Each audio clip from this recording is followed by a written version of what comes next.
Good evening, everyone. Welcome to this New Year's edition. Happy New Year, actually. God, we're 4 days into the year already. Christmas is a distant memory, isn't it? But welcome to today's Let's Get Shenmue 4 stream. As ever, I'm Matt, bringing you the game live as we go. And as ever, James, my co-owner and friend, is with me. How's it going? All good, mate. How are you doing? Yeah, not too bad, not too bad. For Happy New everybody, Year, everyone. oh, indeed. For everybody in chat, you probably saw me sort of going live and then not going live. I've been having some issues with whatever reason the setup in OBS, so I'm going to look into that separately of here. So I just went back to my old settings. I was trying to encode the stream through my GPU, but for some reason Twitch gets all upset about that. I have no idea. Too powerful, mate, innit? Too You face powerful. exhaust on it. Have you seen the bloody was it the RTX 3090 Ti got announced today? It's like $2,000 or something stupid. Is that the one after the one you've got? No, it's two up from mine. And what's it called? Can you share it on the screen? I'd have to go on do a browser capture. I'll show it later if I get a chance. Hey Grey Fox, how's it going? Yeah. So before we crack into the game, and I'll dig out what this new GPU is for everybody, James, you want to crack into the news? I will do. Thank you, Matt. Right, so not too much news to report on this time around, guys. I mean, absolutely mental on Twitter today, isn't it? Really, it's probably the most tweets I've ever seen. Maybe just because we've pumped out so many as well, but there's been so much activity on Twitter today. And one of the announcements that we made, I think we may have mentioned it in the past, but Twitch Live. I was going to say Titch Live, starting on Thursday, which is 2 days' time. Titch, you might have seen her on YouTube or on Twitter, perhaps. She's going to be streaming Shenmue 3 for the dojo. So you're going to get two lots of the amount of streams that you've typically been getting. You know, how we normally stream on the 4th of every month. Titch is going to have some Shenmue 3 playthrough streams thrown in for good measure. And get some links for you in the chat. So, and she's also lurking in the chat, which is nice to see. Hello, Titch. So we've got Titch's website there. If you want to, I can't really subscribe to a website, but bookmark it or something and keep up to date with the blog posts and whatnot. Then we've also got a YouTube playlist there, which is all of her Shenmue 1 and Shenmue 2 playthroughs. So if you don't know who Titch is, you've got like less than 2 days to binge watch it. So maybe you've completed Netflix or something and you've got nothing to watch at the moment. There you go, binge watch Titch for the next, I don't know, probably 40 hours until she goes live. I think she's going live 4 o'clock GMT on Thursday, right? That's right. So, yeah. So I think I've done my math right there. You've got 40 hours to catch up on a playthrough there, which you might struggle with, to be honest. You've probably got about, just looking at that, she's got 46 in there, and they're all about an hour each. So, yeah. Maybe put them on 2 times speed or something. Next up, so yeah, anyway, look forward to that, and we'll tweet out when she's live and stuff anyway. So that'll be good, and hopefully you can all join at 4 p.m. on Thursday. Give her a bit of a nice introduction to streaming for us. Would be nice to see.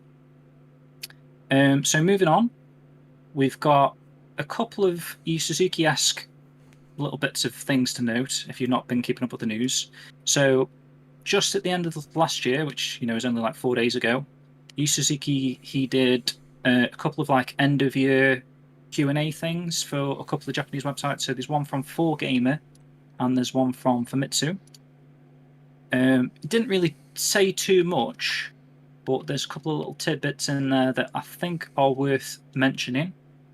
So let me just skim read through some of this. So this is the 4Gamer one.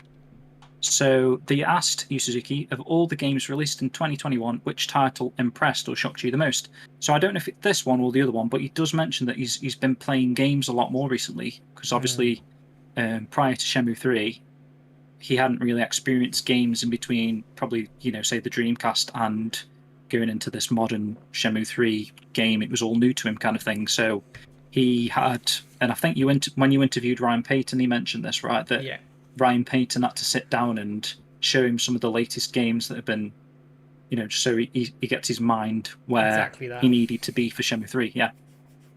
So anyway, he's been playing games a bit more recently. So of the games released in 2021, which title impressed or shocked you the most? He said Little Nightmares 2, which is an interesting title. Have you played that one, Matt?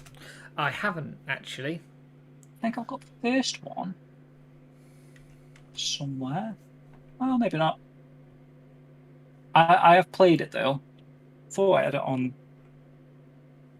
I did think I had it, but maybe I got rid of it. I don't know. But it's an okay-ish game. It's like, if anyone's played... what was that game called? It was the one before Inside. Do you know what I mean? Where it's kind of a bit black and white, a bit side-scrolling, vaguely do. Puzzle, dark. What was it called? Someone in the chat might know what I'm on about. The one that was before Inside. But it's that kind of style of game. It's Little Nightmares, but it's a bit more of a horror title. So he says, Little Nightmares 2, I was impressed by its atmosphere and could really feel the creator's passion. The animation in particular is excellent.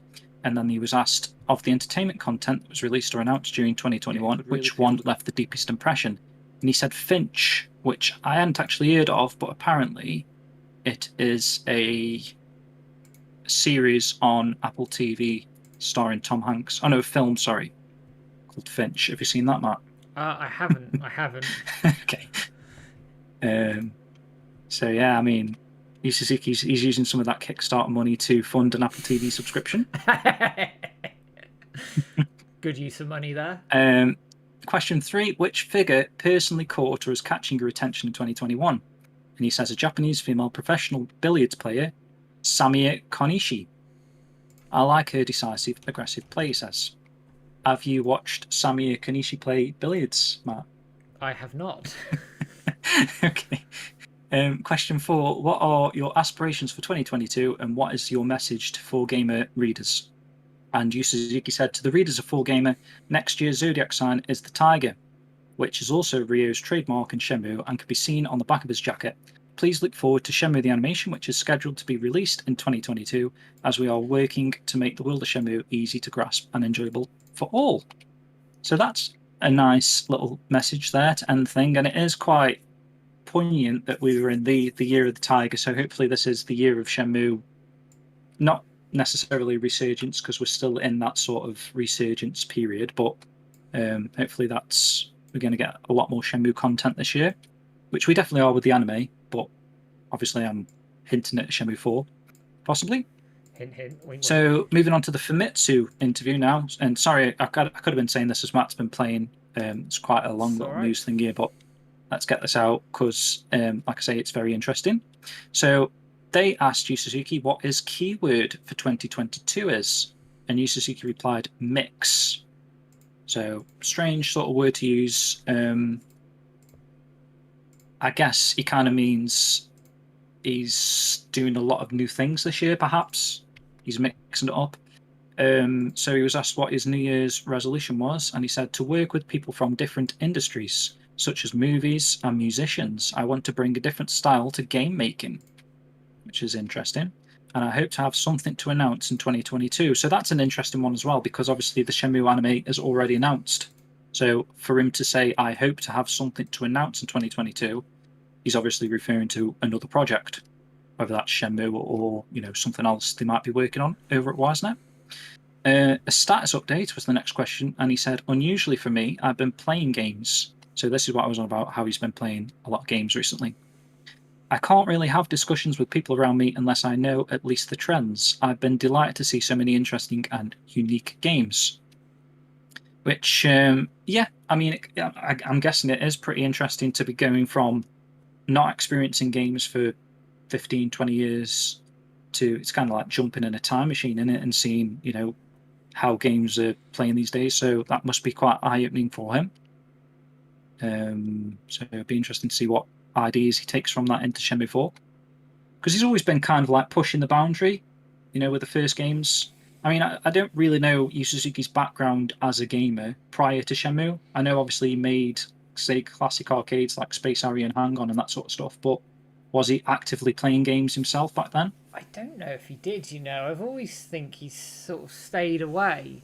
But I mean that gap, obviously 20 odd years, you sort of need to play something to catch up. So it's good that he's doing that. I mean, take from it what you will in terms of hoping to have something to announce. Why isn't it doing something? At least he's playing some. He's playing some interesting games. If he's playing Little Nightmares too, he's not just jumping into like Assassin's Creed. Yeah. And the final question: what will you be keeping an eye on in 2022? And he says, of course, Shenmue the animation, scheduled for release in 2022, it will allow the world of Shenmue to be enjoyed much more conveniently than the games. Everyone will be able to enjoy it, so please look forward to it. And because I'm reading Switch's blog post over on Phantom Riverstone, he talks about the word mix. I use the word mix. He's using most likely a word from English for convenience. It seems likely as ties into his New Year's resolution in his second response, where he talks of working with people across different industries, movies, music examples. This harkens back to the novel approach he took with development for the original Shenmue project. And he's got a quote. Just read that if you want to read a little bit more on that. It's pretty cool to see, and we've just been raided from Pixel Cats. Oh, actually, lovely. Matt, which is funny. Fantastic. I've just been sat in here stream for about 6 hours. So I don't know. Can you just by clicking a name there? Can you go into a channel there? But again, she's someone else who's been streaming Shenmue 3 recently, and I've just been addicted to watching her going around. She's been catching all the Chobu-chans today for about 6 hours. I think she had getting on for close to like 100 Chobu-chans earlier. So she's smashed it really today. She's really cool. And she's streaming again tomorrow. I think she started at 2:30. So if anyone's around tomorrow at 2:30 UK time, I think it's 9:30 EST, is it? But yeah, I don't know. Can you follow someone in the chat there? But follow Pixel Cats and you'll see when she goes live there for some more Shenmue stuff. There you go. Ended with 112 Chobus. Bloody Good going. So, really, really good game in there. Before I crack into the game itself, just to say hello to some people. Obviously, thanks Pixel Cats for the raid. Always appreciated. Make sure you check out her streams. They're good fun. And Chobu-chan Scavenger Hunt Simulator will continue. It's good fun. It's very convenient while I'm off work as well, so it's even better. Going through the chat, Caillou76 has just given us a follow a few minutes ago. Thank you for that. Good to see you in our streams today. Looking through the chat list. Grey Fox Gaming, good to see you. Abdullah's in, FP's in, Titch is in, Peter Wilson's in, Sliver's in, Capsis is in, and Joe Logic is in as well. And I don't know who's over on YouTube. I've seen Strictly Sega Europe over there, but I haven't seen anybody else just yet. So I'm on Shenmue 2. Quality. So where I am, just for people dropping in, is I'm just about to go and chase Ren and then leave for Kowloon. Thought it'd be a good starting point and sort of get us in the mood ready for hopefully when Titch starts Shenmue 3 in a couple of days' time. So if everybody's happy and ready, let's crack on. Yeah, let's crack on, man. Let us know as ever if there's any issues with volumes between me, James, and the game. Just let us know and I can sort that out. So had you not heard those, Sliver? You said interesting interviews. Kind of just gone a little bit by the wayside, I think. Maybe because obviously the Japanese publications that have been pumping those out. Yeah, some interesting details there from you, Suzuki. Just makes this year like even more exciting for me because obviously we're going to get the anime this year, but he's literally said that something else he's going to announce this year, so keep on your toes, guys. It could be anything, and we know. And this was said a year ago that WiseNet had a team. They've got to be paying that team out of something. So whether that's Shenmue 4, another Shenmue project, something new, who knows? But something's going on there for absolute certain. I'm just looking over on YouTube. Anti-Hat Kid, good to see you. Love the name, by the way. Waiting for a Shenmue 0, telling the stories of Ryo's father. Yeah, absolutely. Retro Godfather as well. Good to see you pop in. Yeah, retro. Chobu-chan platform. I'd buy it. You could literally, like, just having those 120 Chobu-chans that are in Shenmue 3 anyways, like I said it earlier, it's its own game, in a sense. I think you said it could be a mobile phone game, Matt. Be anything. Absolutely anything. Oh, my controller's not working. That's why. Hilarious if, like, a Chobu-chan game would be more successful than Shenmue. There we go. You've not seen that? Strictly Seigiro. That's if you chase Cool Z. You know, you've got the option of chasing Ren, Sam, Larry, or Cool Z. I think Cool Z is kind of like a random one, actually, to follow.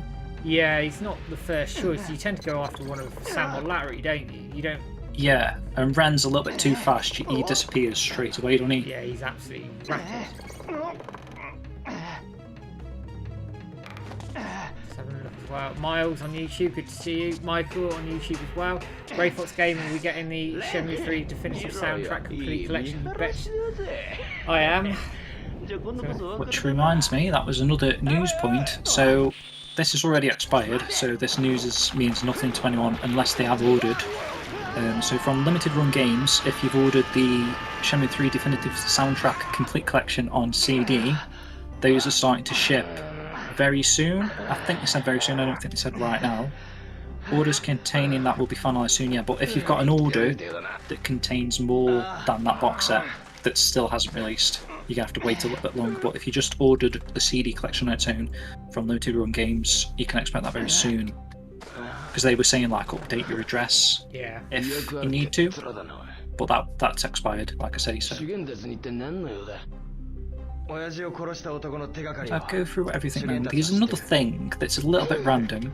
There was a sort of like a Shenmue 3 greetings card that's kind of animated as well, like Ryo and Shenmue are blinking, and I think there's a little bit of like, oh, it's like smoke coming out of the mouths, which is pretty cool. Well, not smoke, but you know what I mean. It's new as well. Which you can like, see. It's a new piece of artwork. Like this wasn't. As far as I'm aware, it's new. And so I've not seen it before. And to be honest, I hadn't even seen it. I glanced over it because of. I wasn't expecting. It was shared by Romain Mahout randomly. I don't know how he had access to this, and it hasn't been pumped out on the Shenmue 3 official account, or you know. It's strange, or a Kickstarter update. We normally get these seasonal, I don't know, like the season's greetings, but yeah. So, I mean, it's nice. We should really add that to the Dojo media site. I might save that now and do it. Where's that gone? Takes a bit of time. Yeah. Great Fox saying I can't believe gave away Shenmue 3 on Epic. Well, it did, and it was the only game that crashed the site. Which is crazy as well, isn't it? So make of that what you And will. if you think, we've just given away all 3 of the new Tomb Raiders, and I haven't seen anything happen with the crashing of the servers or whatever. Maybe they fixed them, but I mean, Tomb Raider is a series as good as any to crash Epic servers for being free. I mean, it makes the point, doesn't it? Whether people like Shenmue or not, the name carries value, it carries weight. Yeah. So. And even if it was just a random server crash thing, I mean, only Epic know like what actually happened when they released that free game. If it was due to that, if it was due to something else. But if it was due to like it being the first game to be free, that does again bode well for Shenmue 3 or the Shenmue series. It does, and it's good press for it. I know.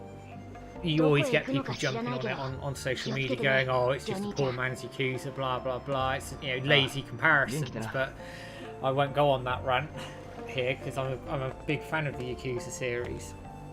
But it's good. It's good publicity. I mean, how many people would have claimed it? Yeah, I know it's free, but there could be 1 million people have Shenmue 3 in their hands now, for all we know.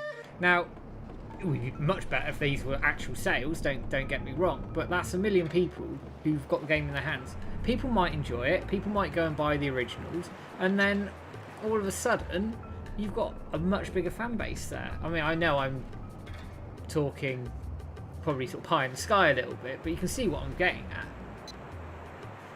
Just laughing at Film Dude in the chat there, who says, so that explains why I couldn't play Fortnite. This is true. I really hope you weren't playing Fortnite. Having a quick look trying at to. YouTube again. We've got Lemeza over there on YouTube. Thanks for dropping in. I haven't seen you before. And Nothing as well. Good to see you. Oh, I'm going the wrong way. Grey Fox Gaming says it's fixed now. Shenmue series is a unique genre and people cannot criticise it unless they've experienced it. It's not like the game genre you buy year in, year out. Which is true. It is a very unique series, really. Like you say, there's people try and compare it to Yakuza, but that's only because Yakuza is the closest thing to Shenmue because it's so unique. You can't really... The only real reason why people link it to Yakuza is because it was like first published or created by Sega. And the second thing is it's an open world game, but and set in Japan. But then after that, I suppose, and you can play off. So there is similarities, but then beyond that, the story is completely different. And just the nature of the game, like Yakuza's like non-stop action. Yeah, it's there exactly that. There isn't really like this. There isn't really any slow periods of time in the Yakuza series apart from like maybe like a half-hour cutscene or something. You know what I mean? Where you're not playing the game, but it's still coming from an action-based side. Whereas Shenmue has these. Just look at the end of Shenmue 2, for example. That 2-hour, 3-hour walk through a serene forest. There's no other game you can compare that has that as gameplay. No, and you look. It's unheard of. You look at the worlds as well, and the Yakuza worlds are lovely. They're really bustling and around, but you can't speak to every NPC. You can't pick up every item. You can't go into every shop. They're very different games. They're cousins, in my opinion. They borrow from each other, and it borrows a lot from Shenmue and does things differently. It's 100 miles an hour the entire time. That's what it is. People like that. That's fine, but Shenmue's a completely different experience to Yakuza, and I love both series. I play both. I've got all the Yakuza games in my shelves behind me. They're great games, but they're very different. I'm just looking at the chat.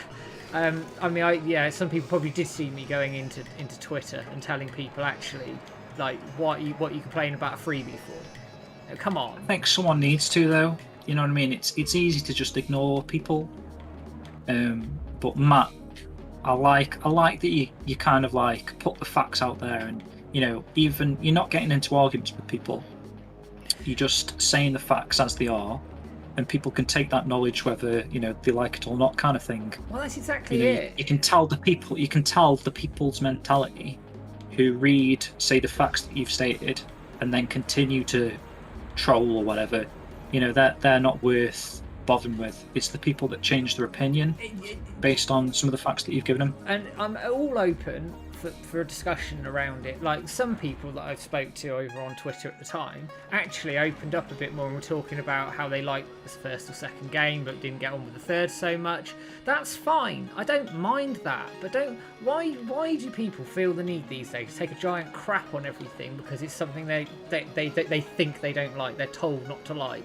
I'm sorry. The thing is, with Shenmue 3 as well, I feel like I've said this before, but you appreciate Shenmue 3 the more you play it, the more you see it.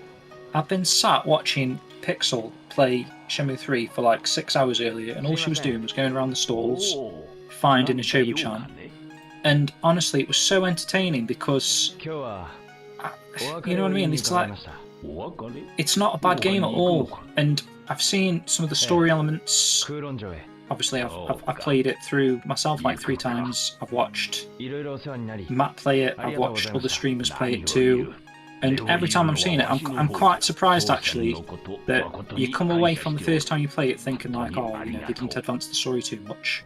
But that's just because of those built-up expectations we had going into it. But then when you actually sit back and see it, and that is the product that we got, there's nothing you can do to change it. Actually, it's not as bad as people would make out, as when you finish the game for the first time and you're a little bit disappointed. Is that just disappointment because it's finished and you wanted more?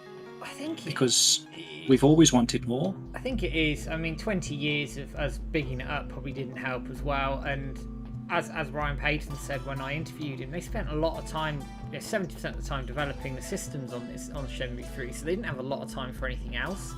It is what it is. We're not blind. you can see the flaws. We know what the flaws are. We know what they need to improve. They need to improve the combat, add throwing moves. They need to add more story, go deeper with the characters' background, and if they're going to introduce new characters, they need to really go into that and make them feel like they did from the first 2 games, like Fukasan's, Joy's, where you've got these character building. You don't just introduce a character like Schilling and then that's it. That one cutscene and then she's fighting with you at the end of the game. That makes no sense. Do you know what I mean? So we know the notable flaws that are mainly towards the tail end of the game rather than the start. I just think they've got a good basis, and rehashing what we're saying. You know what I'm on about, guys. I just want to say hi to Quazon. First time chat. Hey, Quazon. He said, hey, fellas. Good to see you. Shensung's in this chat. Nice to see you as well, mate. I'm just looking up the chat again. No thing. Any news about Shenmue IV? I mean, I don't know if you're in for the start of the stream. James sort of summarising Yu Suzuki for sort of ambitions for 2022. And part of that was he hopes to have something to announce this year. We don't know what that is. And if you're going back to this time last year, we know they were pitching Shenmue IV to publishers and that a concept does exist. And that Cedric told me that this time last year. So we have something.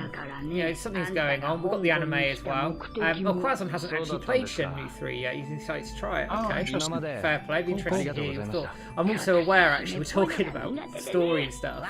There's a couple of people probably in chat who haven't played it. So we might. I don't think I spoiled too much there. Actually, might have to be careful of spoilers. Yeah. But yeah, very cool to see, mate. I hope you enjoy it. If you picked it up for free from the Epic Store or whatever, or I don't know if you're newcomer. I'm assuming you played 1 and 2 then. If you're excited to try 3, so that's cool to see. But just wanted to mention, you can get Shenmue 1 and 2 for £5 at the moment on Xbox Store. Peter Wilson, okay.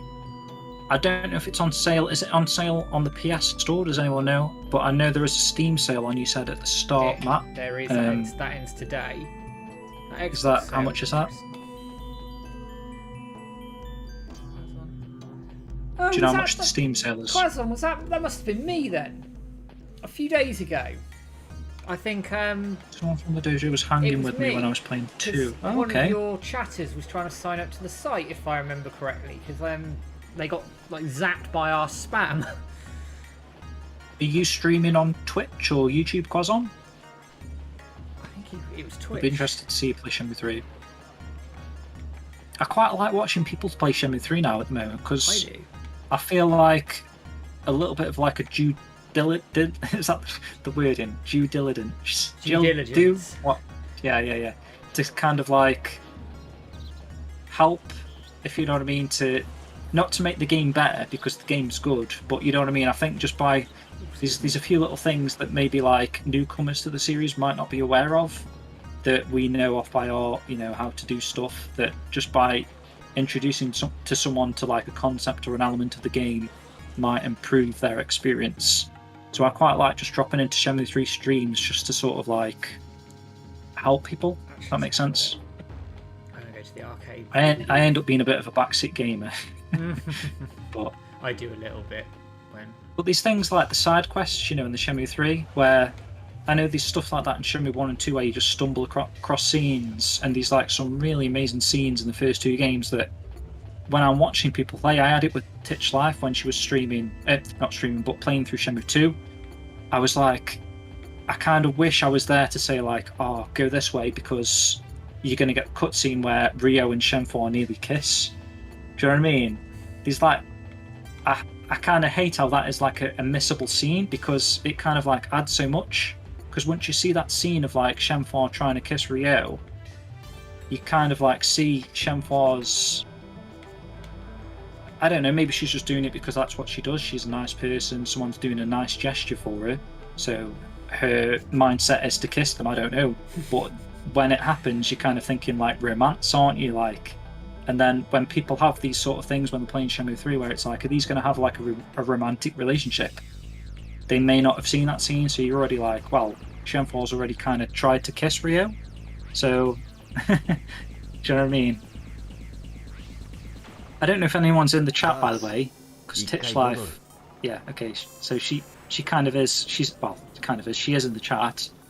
I would love to make a list of all these hidden scenes. So if someone can help me with that, that would be amazing. Like just to name some of the scenes like that, like I've said, where how to get those scenes, and then maybe we can send that to her and she can try and get them. I know she's not seen the duck racing before, so that would be. I need to patch the music on here. And the Fang Mei's birthday. Oh, that's right. Fuck us again, isn't it? Fang Mei's birthday. I don't even know how to explain that to someone, because when you're looking at guides for like the Fang Mei birthday thing, they're like saying like you need to keep talking to her until she calls you Rio, but then there's also like someone that says like if you lose a fight, she instantly starts calling you Rio because she helped you. So these like very there's like contrasting things for that. Just kind of just happens when it happens with the Fang Mei birthday, and you have to be very, very specific with the date as well.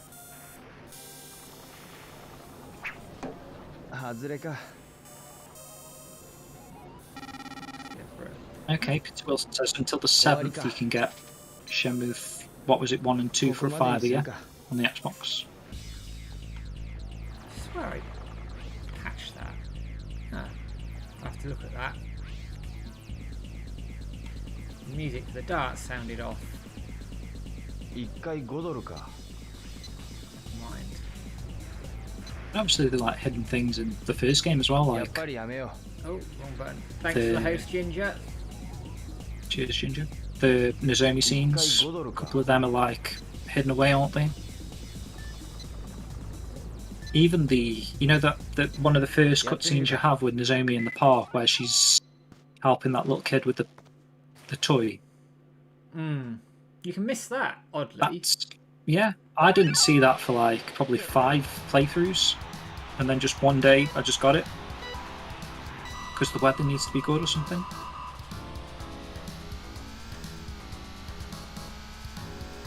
Strictly Sega, the Shenmue 3 stream is happening on the Dojo channel, so just where you're watching this right now, on Thursday at 4 PM GMT. So if you're from the UK, can't remember, Strictly Sega from the UK, if you are, mate, just pop that in the diary.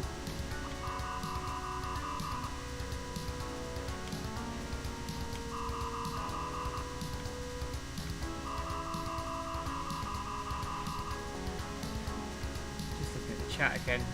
Shensen, the media handle of Shenmue 3 was Paul. Yes.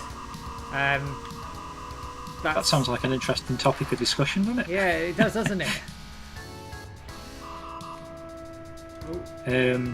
He says, Shensen says, in Shenmue 3, the plague of Shenmue from a dad warning about that day, which is located in the temple, and the leaked Landy voice line makes me think that Project Berkeley trailer is coming up in the first quarter of Shenmue 4.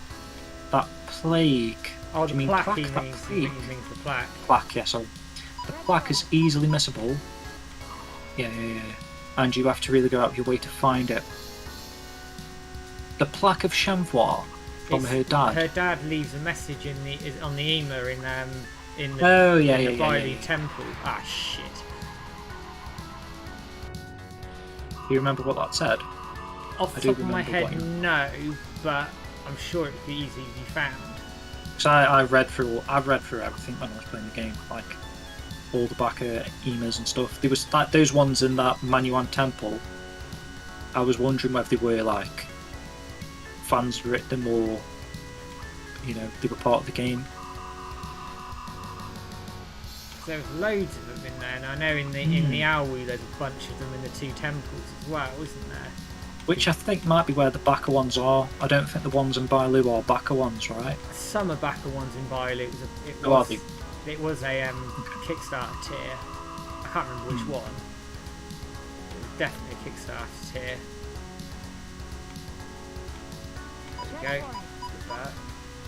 It's interesting because, like, thinking of going into Shenmue 3 without any context, people not realising there was a Kickstarter and stuff like that, just walking into the Save Shenmue building, It's like, what's all this? What's going on here? Why are all It's these a bit random, shots innit? in this game? Yeah. And like the messages and the notebook and the Hotel Niawu.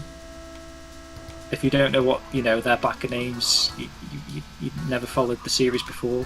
Maybe there's going to be people that coming from the anime didn't know that Shenmue 3 was kickstarted or whatever. They're just going to read some of these books and stuff. They're going to be like, what the fuck's going on here? Shenson says it was something like Shenmue. I hope you're ready for when that day comes. Yeah, I think you're right, mate. That sounds right. Which, I mean, it has me thinking, like... I was trying to think the other day, at the end of Shenmue 2, and this is only just because I watched the end of Titch Live's playthrough of Shenmue 2, listening to that letter again, where he's on about go with the one that holds the phoenix, find the proof. And I was thinking, like, in Shenmue 3, did we find the proof? Was it that scroll, or is there more proof? Like, what is the proof? They never really mentioned what the proof was. It would have been nice if they'd literally said, Shenmue, do you think this is the proof? This scroll we found at the top of the bell tower? I think there's more. Do we think that's the proof? There's more, isn't there, to it? I think that scroll got the key to it, almost. But then when you think about what the scroll actually is, what is it? It's nothing again, is it? It's like weird. It's like it's got a picture of Niawu on, which after that cutscene, you're attacked by Chai, who says they've taken Shenfua's father to Niawu. So in a sense, they didn't need to put Niawu on the scroll, because having Niawu on the scroll doesn't really make sense, because she says it's a map to the treasure, but there's nothing within Niawu that leads to treasure. It's just like the next stop in the game. I don't want to spoil the game. Probably sort of feeds into the sort of the general theory that Niawu was supposed to have more going on there. But I did think you've got the that scroll, Aldier scroll. You get Niawu picture, and the second picture is the chest, and she says that's where the Cliff Temple or whatever bollocks. And then the last picture is some random mountains. Yeah. And then that had me thinking about that picture that's on Shenfua's wall in Shenmue 2, where she says, those mountains, no one goes there because they're dead dangerous or whatever. I know when we spoke about that in the podcast, we were saying that that's probably not significant. No, the mountain thing. But then I was thinking, maybe they are the mountains again on this new scroll. Could well be. Thanks for the sub, Quazon. Appreciated. Very much. This is how I spend my time. When I'm working, I'm just thinking of Shenmue. So I'm thinking, like... We should see keep going over stuff. Our chats across, like, days and weeks. Hopefully that sparks a little bit of stuff going on in other people's heads. I don't know. There's a lot. If anyone even knows what I'm on about. There's a lot that can happen in a fourth game. It's all set up. It's not to say I think we weren't going to get more in Shenmue 3 than we did, or they intended for more, but we know that they had to make some... I think you can't help but overthink stuff, can you? That's the problem as well. They can't do everything that you're thinking of, or they can't provide an answer to everything. No, they can't. I mean, if you go back, we've spoken about so many things that we would like an answer to, but realistically, are they going to answer those things? I don't know. Well, it comes back... And can they do it with a fourth game or a fifth game? Well, this is the other issue, isn't it? A fourth game is... I know there's a school of thought that the fourth game, should it happen, should be the ender. But have you got enough room in a fourth game to do it all? I don't think you have, and I don't think, and this is why people saying that there's not much story in Shenmue 3, there's only not so much story in Shenmue 3 if there's not going to be enough games to have the story. So, you know what I mean? Even if Shenmue 3 is lacking in story, if you've got another 6 games, it's not lacking in story, is it? Because you've got 6 more games worth of story. But if you've only got 1 more game worth of story, you could say that Shenmue 3 really didn't move the story on enough, because then suddenly they are rushing it in the fourth game, where they could have padded it out a little bit more in the third game to make you feel like, okay, they've covered enough bases here to finish it in the fourth. But because they didn't, even the fourth game seems rushed. Possibly even a fifth game feels rushed in my head, just from what we've seen. It's a tricky space. I know in interviews a while back, Suzuki said he doesn't really want to go to 6. I think 5 is probably the happy medium for him. It's whether there's the option to do it or not. I think it would be rushing a 4th game unless it's a massive 4th game. I think they've got an opportunity with the anime. The success from that could encourage a publisher to help and work with them to make a 4th game. And then they've got the momentum then to say the 5th is the final game, and that is going to just generate sales because Yu Suzuki's publicly saying this is the final game. Shenmue's story is going to be finished. Yeah. So there's your marketing straight away. With the 4th game, if they're not ending at the 4th game, they've got a problem because they're not going to generate the income to say that needs to be another game. So if the anime is successful, then that is the marketing required to make the 4th game, and then the 5th game market itself because it's going to be the final game, if that makes sense. And I've just seen Ali in the chat, so hello there, Nathan Works. How's it going? How you doing, buddy? Carry on, actually. Hopefully Suzuki can combine Shenmue 4 and 5 into one game. Like, oh, I see what you're saying. Like work on them in tandem. And hopefully that's what they've been doing with 3 and 4, you know what I mean? Maybe 3 and they've worked on 4 in tandem like they did with 1 and 2. I get and then they've got the beauty of a 4th game that's like close to finishing perhaps. And then they can say 5th game's coming. That's it. He's a smart man. He would have been doing some basic stuff around 4, I think, during the development of 3 at some point. I think that's a given, personally. Just having a look in the chat. AJ, you recently introduced a part of Shenmue. It amazes you that watching the player still cutscenes to this day you haven't seen. That's the beauty of the game. That you will find things that you haven't seen before. And well done on getting your partner into playing it. Quazon has quoted I like this quote. Shenmue is an IP and a product I love, and I think financially it's fine. I'm glad the core fans are pleased. CEO, yeah, exactly. They were okay. Yep. Embracer, who owned Koch Media, who owned Deep Silver, were relatively happy with the performance of Shenmue 3. We know it did financially fine. I don't know on sales, we don't know what the projections were, we don't know what their targets were, but we know it made some money. So this whole sort of narrative of it completely failing, it didn't because it made money. It's just whether it hit the targets that people thought it might, which we don't know. And we don't know what significance downloads are towards whatever sales or performance, whatever. So say like Shenmue 3 was the first game to be released for free on Epic Games' winter freebie thing. And like we were saying earlier, it literally crashed Epic servers that it was free and people were trying to pick up the game for free.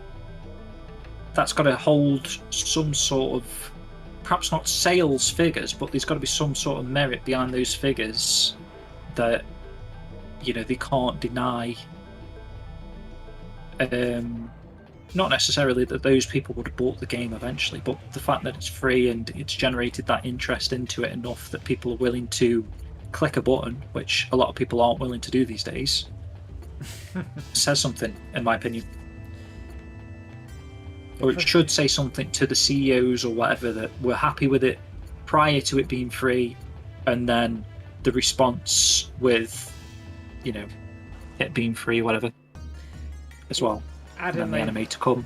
It's really going to be difficult, isn't it? If you think about all those things I've just said, it's going to be difficult to argue against a Shenmue 4,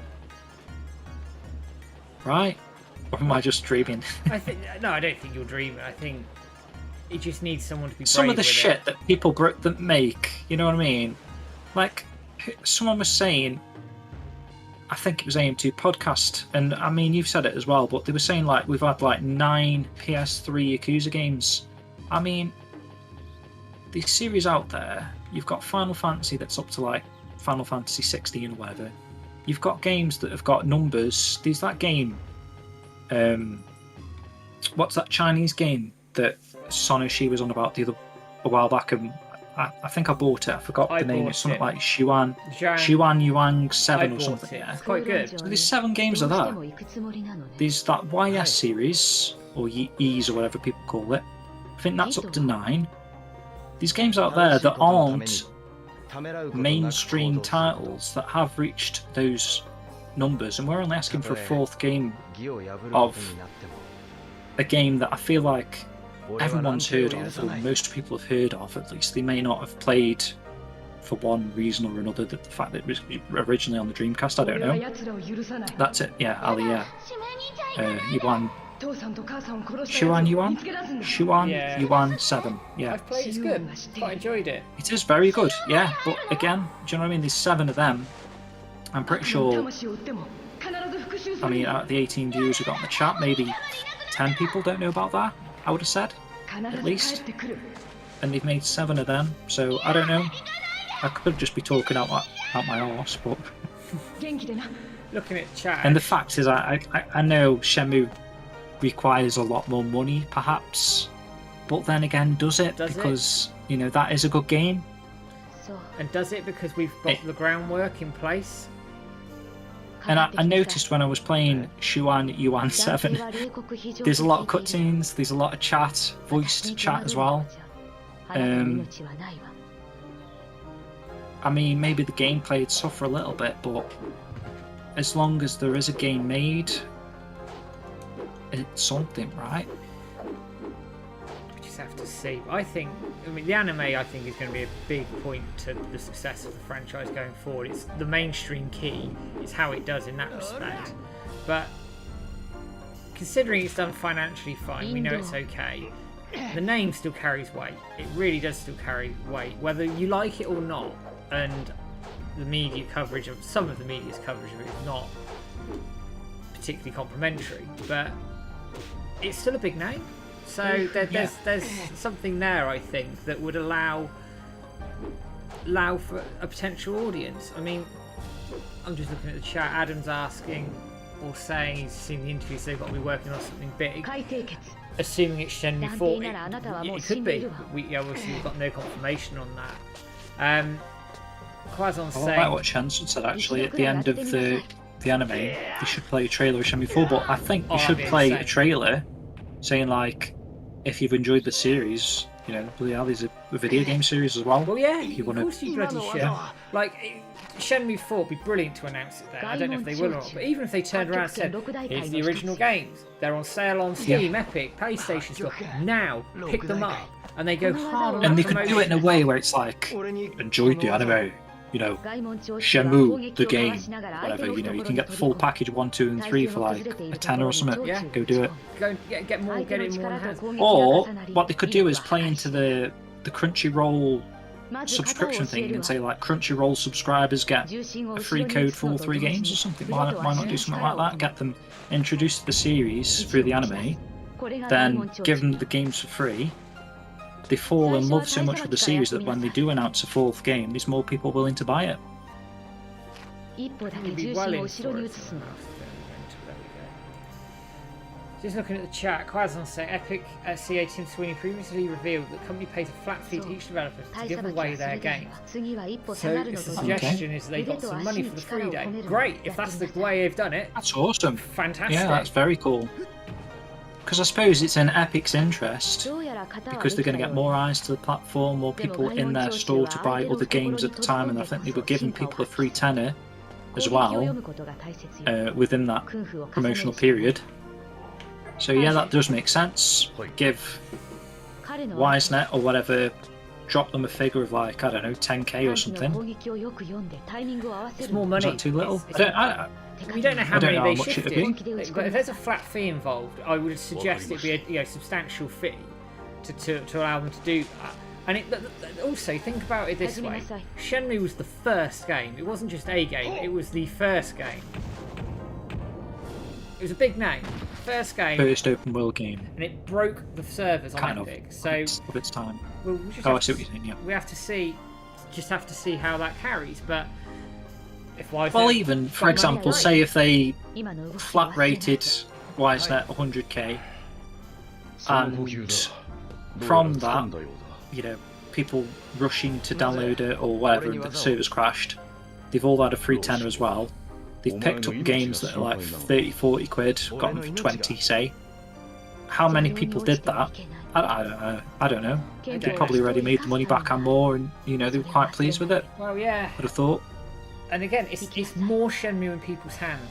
So you've got that, you've got the anime, you've got the sales on Xbox and PlayStation and Steam. If you're just getting the game in people's hands and you're picking up people as you go, that widens your market. And the thing is, because people have got Shenmue 3 for free, Sega benefit out of it as well, because people are obviously going to try and, or maybe even half, probably say, well, I don't really know the ratio, but I would have thought half the people that get Shenmue 3 for free that intend to play it are going to want to start with the first game rather than just jump straight into the third. I mean, maybe that's just me, maybe it's just my mindset, but if you're willing to commit to a third game that is like halfway through a story, I'd probably go back and see how much they were on sale or whatever Sega benefited out of some sales of 1 and 2 as well. Potentially. Yeah, I mean, that's another discussion for another day around Shenmue 3 and the deal around the platform. But Shensen's right. We need it on PlayStation Plus. Yeah, all 3. All of them. PlayStation Plus. That would be sick, wouldn't it? Look what it did for Virtual Fighter. Massive. And someone was talking in the chat about users even possibly being involved in that. Well, it did so well through PlayStation Plus and everything else. It exceeded expectations. They're pretty much guaranteed a 6th game. So why not put it? What do you lose by putting it on there? You don't lose anything now. Maybe you would have done in 2019, but 2022, I don't think you lose much at all by doing that. Exactly. And it begs the question again, if Epic paid WiseNet to do that, how does that deal work out? I mean, can WiseNet suggest it, or is it a PlayStation thing where they say, okay, let's, why don't we do Shenmue? So is it up to them, perhaps? Maybe that's why it hasn't happened yet. I don't know. Who knows? But if it does happen, then, win-win for everyone involved, because, like you say, I don't think Virtua Fighter, a re-release, it's not just like it's Virtua Fighter 6, it was the same game, Virtua Fighter 5, just with a lick of paint. Updated, I thought it was. If it was for sale rather than free as a PS Plus title, I don't think it would have done half the sales it did do. And then you've got people buying the DLC stuff as well, so it's win-win again for Sega. They didn't have to do too much. They just got their RGG team to convert it into their Yakuza engine, Dragon engine, whatever it's called, and bung it on the store. What they're paying for it now, just the server costs of hosting matches, which I don't know the politics behind it, but they even cheaped out on that with the netcode controversy or whatever, didn't they? So it's not like they went all in on it, and they were still successful from it as well. So it did well. I'm just looking at the chat again. AJ would love to see some more Shenmue merch, Shenmue series. Yeah, so would I. I don't know if my wallet would, but I would. Seeing the custom Ren pop on the dojo would look awesome. Yeah, it's my one. The wife got it me for my birthday. Good. It looked really cool. Really cool. Yeah, I kind of want it. It's the only one in the world. I need to fork out for the. Really? Is that the? It's because you your wife suggested it to him. Or... Yeah, so she got it custom made. So it's the only one in the world at the moment. Is that what he does then? He can do any character, so you could turn around and say, could he do a Joy or... He would, as long as he can do it, then, and he's got the room to do it. I know, because we talked about doing a Landy, but apparently the dragon's too difficult to do on his robes for a Funko that size. And how would he do the ponytail sort of thing, I suppose, as well? So, but again, they should be doing stuff like this. As much merch as you can. As much merch as you can on it. I think a Funko Pop series would do well, because that is what Funko Pop do, and they take cult-followed IPs and rip people off by releasing like 50 characters and like reusing the same toys but putting like a scarf on them and saying it's like a limited edition. But we would lap that up. I'd have a whole shelf full of bloody so would I. Shenmue 1 characters, another shelf of Shenmue 2 characters, another shelf of Shenmue 3 characters. There's so many characters they introduce in the series. I'm pretty sure there's got to be at least 100 people willing to do the same thing as me and you. Was a bit cheeky, actually, because I've got an unboxing series, as people have probably seen, sort of dropping around. And one of the recent ones I did is I got a Landy exclusive after flipping years and missing the boat when they first came out because I didn't have the money at the time. So I was a bit naughty. Well, I say a bit naughty, a bit forward in my thinking. I wrote to First for Figures Corporate today, and I said, why not do a Shenhua? The anime's on the way. It comes out this year. You sold out of your Landy. You sold out of your Rio. Yep. Complete the trifecta. 250 run. Done. There's no reason why they shouldn't. Yeah, there's no reason why they shouldn't, mate. When you say that to them, they did sell out the first ones. They made 2 of each as well, so you're not just talking one figure. There's a classic base or whatever, and a limited edition base. And they sold out of it all. And there's stuff on there now that I don't want to talk ill of First for Figures, but I mean there's stuff on there that hasn't been selling, as far as I'm aware. So I think Shenmue is going to sell. That's the thing. And I know they were looking into like another Rio figure, which is cool. Do another Rio figure if you think that's like the way to go. It is a way to go, because it is going to sell. Another Rio is going to sell, especially in a different pose. I think they were touting him on a forklift or whatever, which is an instant buy in it really. But I think the beauty of a company like First for Figures and other things like we just mentioned, Funko Pops and stuff, is for doing characters that you wouldn't normally see. Like a Shenmue figure. And then if they could go again, do there is grounds for a lot of stuff there. I mean, they could do a Ren figure. If they want to stick to like the mainline characters like that, you've still got Ren and Shenmue that. Plenty they can do. Like loads and loads they could go and do. But why not? Just get the merch out there. I mean, Senshin, you'll wait for the anime merch. Yeah, they will be bleeding. God, I dread to think. I just hope. Welcome to it. Yeah, I hope. The only thing with the anime is I hope it doesn't come out in September. Retro Man, thank you for the sub over on YouTube. By September. I'm on my honeymoon for 2 weeks. Right. Okay. And, so it's a personal thing. Yeah, it's a personal thing that I won't be able to watch it. I mean, the honeymoon trumps everything. I'm going to Disney. I'm going to be a big kid and probably put on about 64 stone, but. It's really cool, man. But I want to see it because I want to do all the we want to do all the coverage for it and everything else. But I have a suspicion it'll be out Q2, early Q2 this year. I hope I'm right. Yeah, I've seen that figure, AJ. I've seen that, yeah. I'm tempted by it. It's just me personally. I don't tend to buy like unofficial products, so. I know I'm like one to talk because I'm making like the Shenmue World magazines and stuff like that, but I'm hopefully releasing them and providing them at like, a stupid price because we're literally using the money to make it and that's it. Whereas I just feel like I know these like, again with the Ren figure, and I've seen that Rio figure pop up loads, and there's people like trying to sell replica mirrors and stuff. I mean, it's cool. I like that they're doing that, and I know they're putting a bit of work into it. It takes a bit of skill and whatnot, but I feel like I can't buy that stuff. And that Ren figure's like 120 quid. I don't know. But then, yeah, at the same time, I'm willing to like spunk 300 quid at First for Figures if they were to release a Shenmue figure, and do it in like a Chinese factory, whereas like. The guy that's making the Ren figure is literally making it in his room. So it's a weird one, isn't it? I don't know how to describe the thing there, but I think by owning an official product, officially licensed product, I know that money is going back into the series. I know that product is not necessarily holding its value, but it is basically. I'm with you. I like you know what I'm saying? There's a lot of good unofficial stuff out there, but in order to support the series properly, you need to buy it. It's hard to buy, innit? There's like loads of t-shirts and shit on like Redbubble or whatever, and that's cool. You can pay like 16 quid or 18 quid or whatever it is for a t-shirt because that is what you want to wear. Maybe the design is something you want.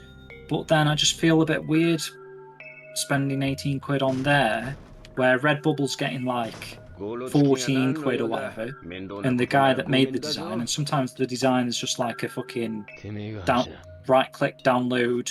It's literally a Shenmue image, an official Shenmue image they've slapped on a t-shirt, and they're making 2 quid out of. And Redbubble are making 14 quid out of. You know what I mean? I can't do that sort of stuff because it just feels a bit dirty. And the Ren figure and the Landy figure, they're really cool, but I still can't do it just because I've got that kind of mindset that's like, it's not going back to the series, it's like going into someone's pocket. Whereas I don't want people to think about that with Shenmue World, because that isn't the case. It's like, well, Shenmue World's run at cost. It's a Kickstarter, it's run at cost. All the money that you raise from a Kickstarter goes straight to your costs. So it's your shipping, your printing, your extras, whatever they are. All of that stuff is dealt with through that, so it's done at cost, so you don't make a profit. So that's not an issue in my mind as a prospective client who would be buying it. I'm with you in that there's some really nice unofficial stuff out there. Don't get me wrong, right? There's some really good stuff. But I want to support the series, and supporting the series is by going through the official channels, like the Shenmue Aftershave. Yeah, those sorts of things. It sells out, it sells well, they buy, they do more of it, and that's what we're getting. We're proving the viability of the franchise. That's what you're doing, and also we're nutters and Shenmue buy everything anybody. But cheers, AJ. By the way, that's really kind to say. But Peter, I mean, that's not what I'm doing for. I like doing it because it's for the love of the series. And, you know, I think that's the same with Matt. Everything he does, it's for the love of the series, interviewing people, all the content that we produce, all the podcasts, all the video content, all the site content, the stuff the staff does for the dojo, you know, manning the forums. You've got social media people that pumping out. You know, we're all doing it because we love the series so much. We are trying to help it grow or maintain a status that keeps it in people's eyes all the time. So say like you got your 4th of the month things, like what we're doing right here, streaming the game on the 4th of the month, all the tweets we pumped out today on the 4th of the month, all the sharing, all the trying to get people involved with the 4th of the month. It worked in the past with Shenmue 3, and we just want to continue that until we get a conclusion to the game. And then, I mean, I don't say we're just going to suddenly stop everything we're going to do. We're going to continue to love the series, but until it's finished, I think you can't rest on your laurels. And all this stuff that we're doing, stuff that I want to do with the magazine, it kind of like, it shows that the series hasn't died again. It's still in the public's eye. It's still a franchise that's viable, successful, we hope. And, you know, you're going to see that with the anime as well later to come. And it just, you know, it just maintains the Shenmue brand, the Shenmue name.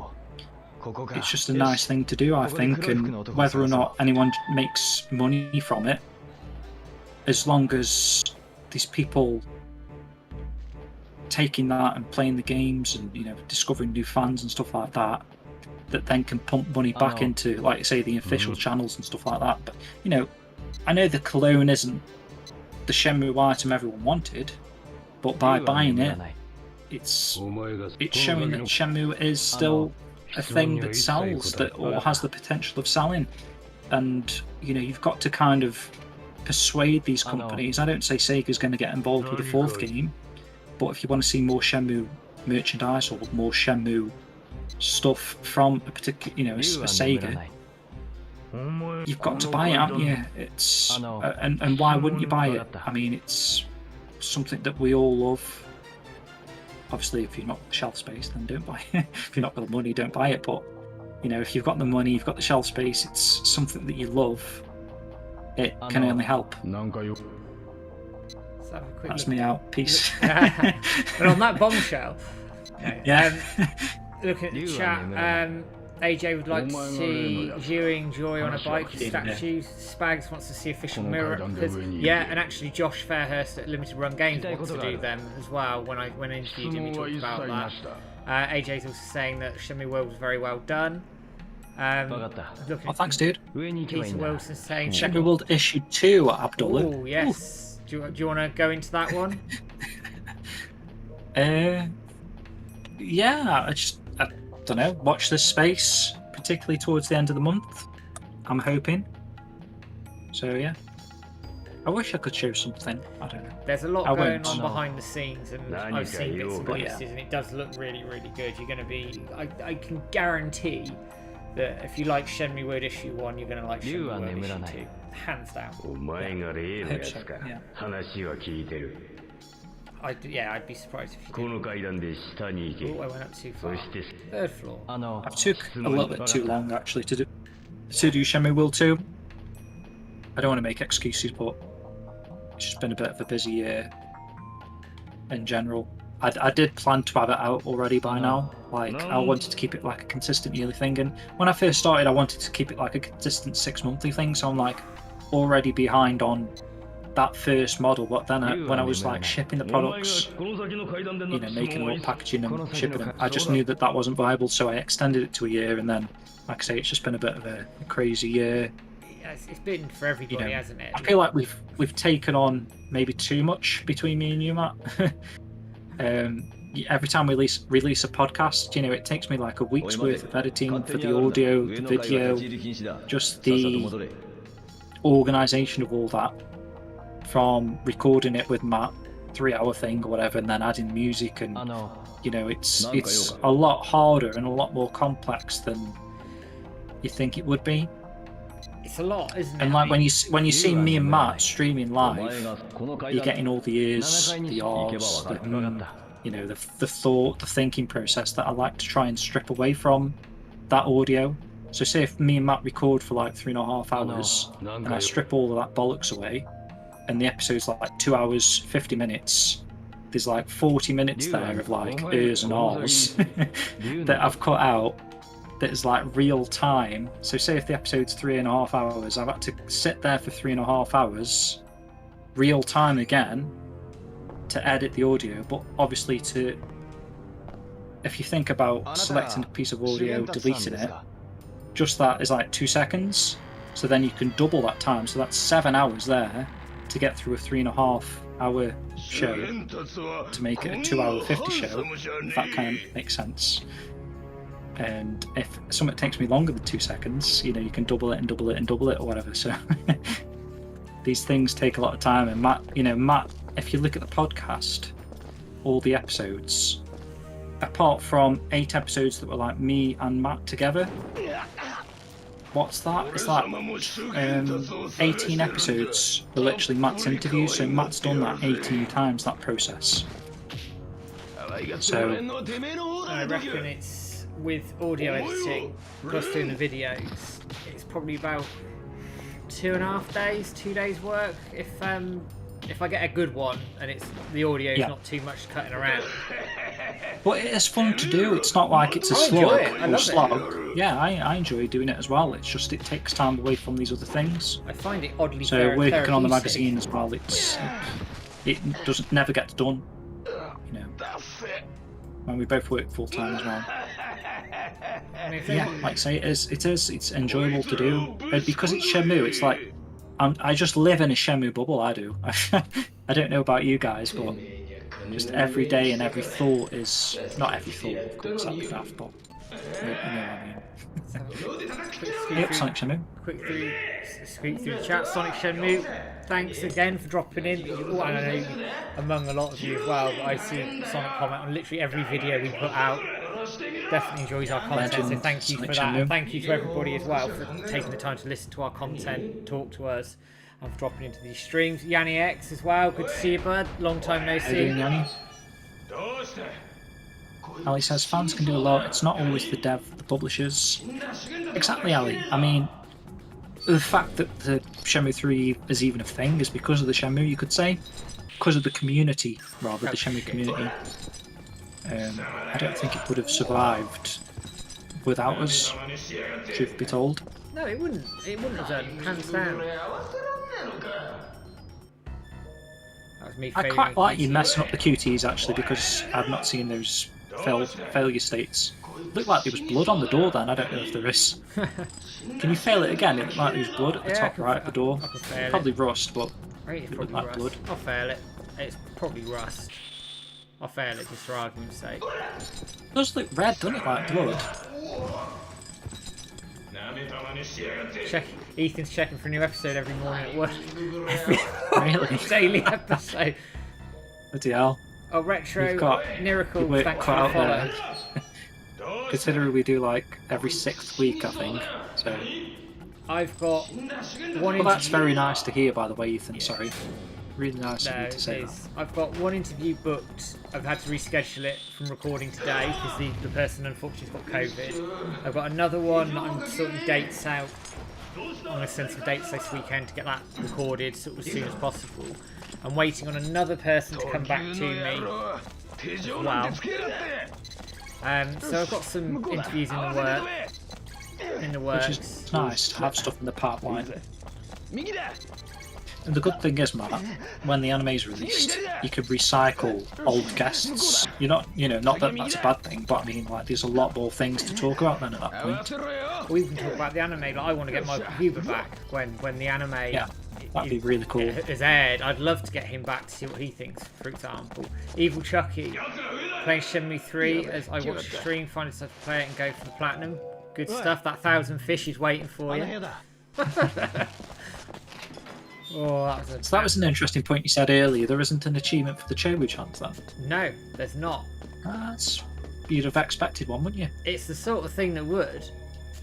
Long way to go. Yeah, 1,000 fish is a bugger.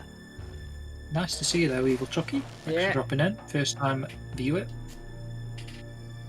Is that your first time playing Shenmue 3? Is it? Oh, finally decided to replay it. Sorry. Should have read the whole thing. But yeah, good luck with that one. Yeah, it's definitely where it's at, the old Shenmue bubble. Yeah, I saw Retro Godfather said he constantly lives in the Shenmue bubble as well. Shenmue 3. Does that make us? That makes us like cultists, does it? Possibly. Shenmue cult. So what you have to do? I don't know what point you. What point do you bridge between like just being a fan and like? I don't know. A cultist. I don't know. Shave your head, grow a beard. You're halfway there. Yeah. Well, next time we do a big Shenmue meetup, we'll all wear like big black gowns and just all go in a big circle. We'll draw like a big star, well, the sword of the 7 stars or something, a big fucking Big Dipper formation. We'll all like pray around it. And maybe it'll conjure up Shenmue 4. Yeah, Shenmue 1 and 2 on Switch. Yeah, I don't know why they haven't done it. We're all gonna still a thing. It's not like it's not a thing. It could still happen. Yeah. It's just the only thing I worry about is what's become of D3T. Would they have to take it on still? I've not really heard D3T mentioned since Shenmue, but again, is that because of our Shenmue bubble? What are they working on? I know that D3T, some of the staff who worked on it have left.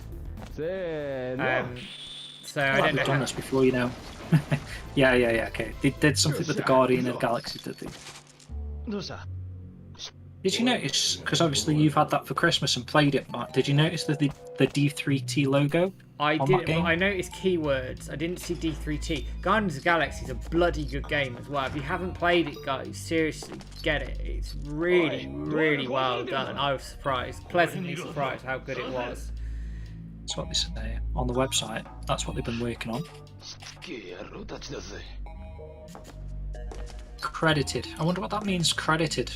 I didn't see it in the credits, but then I wasn't paying that much attention to it. But I saw keywords in there. No,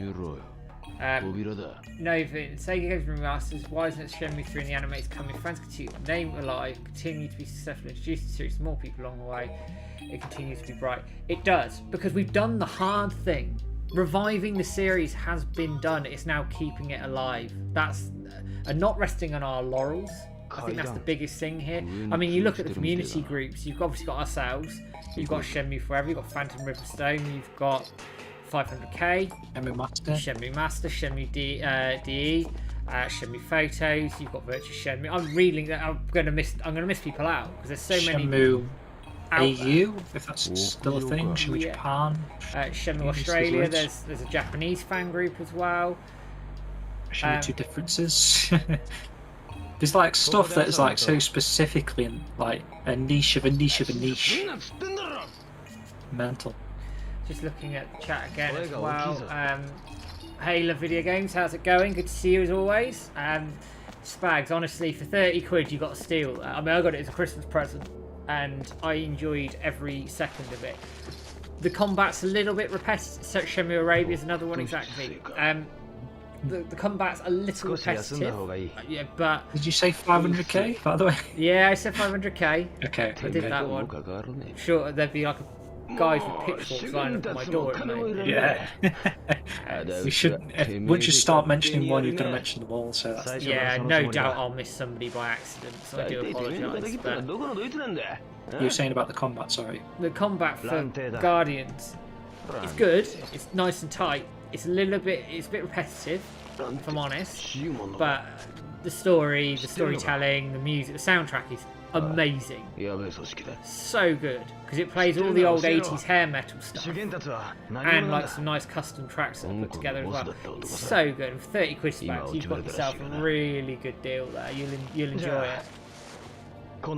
Sounds good, man. I'm not really into Marvel anymore. I mean, I was, but this is going back probably, Shenmue 1 and 2 days when Tobey Maguire was Spider-Man and that sort of stuff. I was, watching Marvel stuff then, but I've been so out of the loop that I'm not even bothered about Marvel franchises anymore to even have a discussion point. I did play, maybe I'm just sticking with Spider-Man here, but I did play Spider-Man on PS4 and I've got Miles Morales actually on PS5 that I'm looking forward to play, but other than that, I'm not really following Marvel enough to be in the loop. So I don't even know what I do know what Guardians of the Galaxy is, but you know what I mean? It's like a lot of Marvel stuff's kind of like popped out of nowhere. There's like stuff that I've never even heard of that is a major thing these days, like I forgot what it's called. There's a lot of films anyway. Ant-Man. Okay, yeah. Ant-Man. I wouldn't be able to tell you like what Ant-Man was like 20 years ago. It's like something that's happened since I've been out the loop. Do you know what I mean? But Ant-Man is like, is he a superhero? Like, is he? Yeah, he's a Spider-Man level. He is Marvel, isn't he? Yeah, no, he is. I'm just looking at the I'm chat embarrassed again. myself a bit here, but you're right. I mean, Ant-Man's an interesting one. I'll leave Ant-Man there for another day. Yeah. Looking at the chat but again. I've come from like a more nostalgic thing where I was like watching Spider-Man as a kid, watching Batman, watching Superman, Lois and Clark with like Terry Hatcher and Dean Cain. Do you know what I mean? It's like just 20 years have flown by and everyone seems to be into these series and stuff, and I don't know who any of them are. Harley Quinn. I don't know, was she a thing back in the day? I am thinking like she was. She was in the Michael Caine Batman. Those sort of films. Batman Forever with Arnold Schwarzenegger. Oh, it's Mr. Freeze. God, you're going back some years there. It's QTE quick. Could be showing our age there. I mean, Ali's making a good point there actually with Shenmue. And it's the same for any sort of franchise. It's the power of the newcomers. We get more newcomers to the franchise. It's a bigger fan base. It adds up. And gifting, as Yanni X has done the series to new people, is a great thing to do. Harlem Knight, who actually is a really not a good name there as well. So it would be nice if they could do the Shenmue DLC costume pack. They should do. Shenmue and Virtual Fighter are interlinked. It'd be daft not to. Yeah. In my opinion. Talking about giveaways, by the way. Oops, what am I doing there? Sorry. I noticed earlier Shenmue Photos has got a giveaway there. If you want to share that, maybe introduce someone to the series like that. I think Shenmue Forever's got one. going on? Yes, he does. Really? The whole series on Steam. Let's link that. You might as well retweet these guys in the chat. We're kind of due another giveaway, actually, aren't we? Yeah. Well, we're going to have eventually. We've got a couple of things lined up. I'll probably get hold of a duck at some point. Yeah.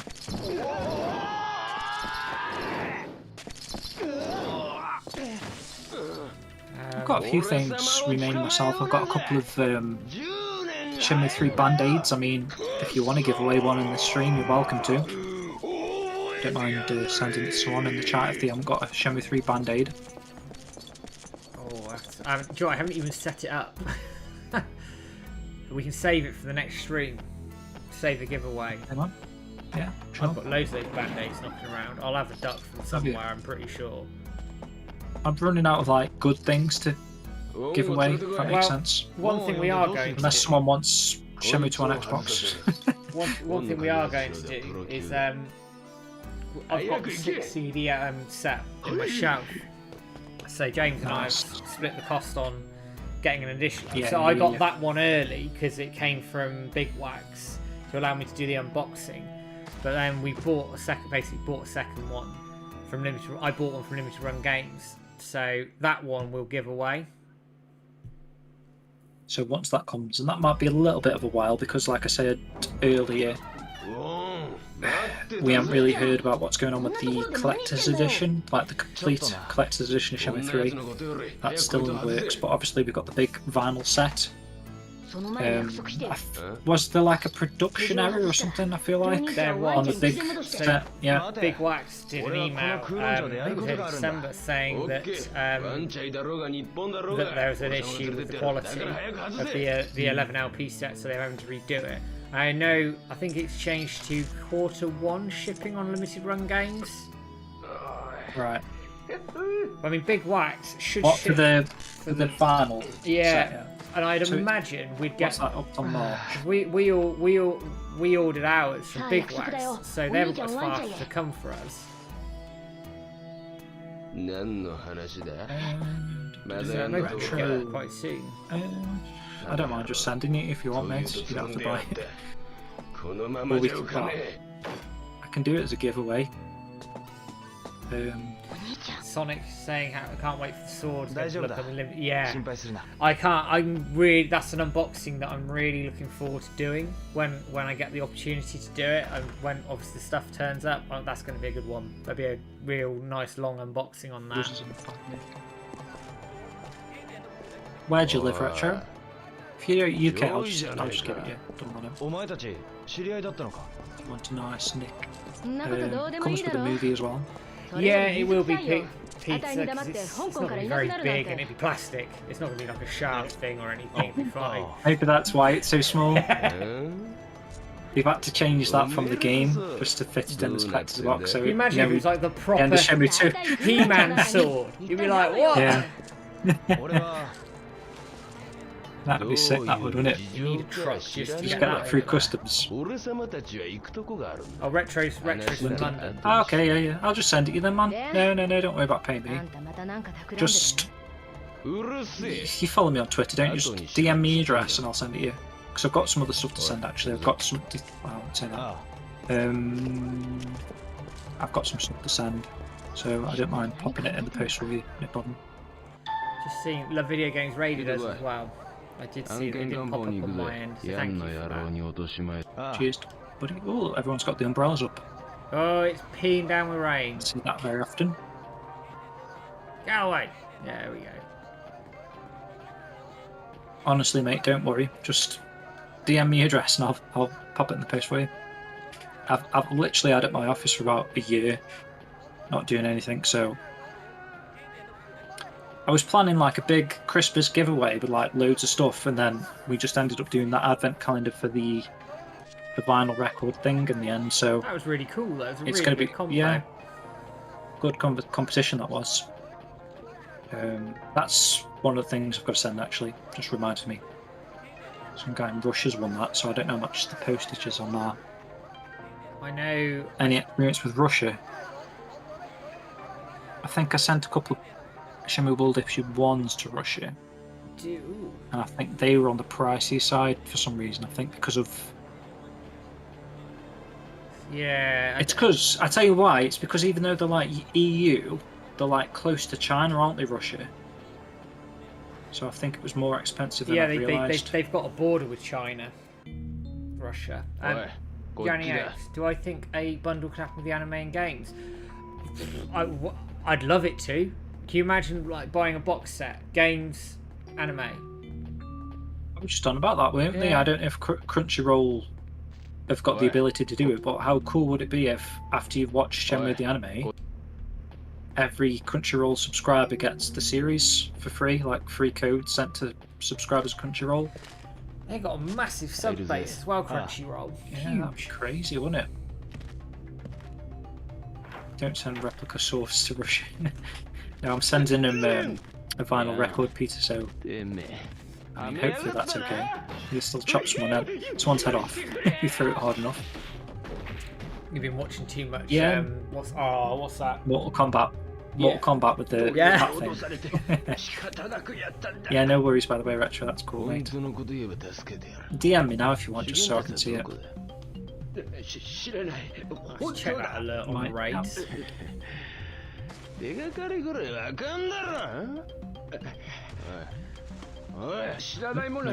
the live tweet, I'll do that now. Don't really do much recently on my own Twitter account. I just try and do like the odd tweet like that I'm tagged in, but It's just full of Shenmue. just Shenmue, innit? Shenmue Dojo stuff, you yeah. kinda got it. Yeah. Just full of Shenmue. It's fine, quite happy with that. Chanson says Crunchyroll is gigantic. The fact that they're behind the anime means they're pushing it hard. How many game-based series do Crunchyroll actually roll out at the moment? Excuse the pun there. I don't know. Good question. What animes do they have I know on there based in games? Castlevania was Netflix, right? I don't know if that was on Yeah. Crunchyroll. I don't know. Was that any good? I know they did around the same I heard it was good, yeah. I know around the time of the Shenmue anime trailer coming out, there was also some for Resident Evil, a TV show. But that was good. That looked a bit... Was that why there was a bit of controversy because they'd like... I think Wesker... Was Wesker like a black celebrity or something? I don't know. And it caused a little bit of controversy because obviously Wesker in the game is like a white bloke with glasses or something, is he? I don't know. I know there was issues around some of the CG in it people weren't particularly pleased with. But in terms of who was cast as who, I don't know. Best actor for the job should do it. Doesn't matter who does it. Exactly. That's one thing I've not... To be honest, since I saw that on Twitter, I've not really seen that that's actually released or been a thing to watch it. I'll play some lucky hit, damn it. But just to make a sort of addendum to my previous point, obviously we do unfortunately live in a time where people aren't given equal opportunity. So to see someone getting cast in a big role like that from a different background is great, and I want that at the end of the day because people should. Well, that's where the controversy is, isn't it? That's in a way.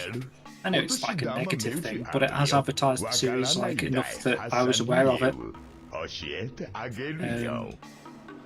just haven't seen it since. Probably made an absolute hash of trying to explain my point, but basically, don't be a knob and don't be racist. Is what I'm saying. That's what I was trying to say as well. Like, it's one of those things. It's a hard subject to talk about, really, isn't it? Because you kind of got to watch what you're saying yourself, kind of thing. But whatever you're saying, you don't mean like that. You just mean like, I saw that there was a controversy to that Resident Evil series, but since that, I've not heard anyone talk about it. So I don't know if it was released. I don't know if it was good or not. But to be fair, it was like something I was quite interested in because I quite like Resident Evil. But it wasn't an anime, it was a proper TV show, so... Oh, Spag says it was terrible. Oh.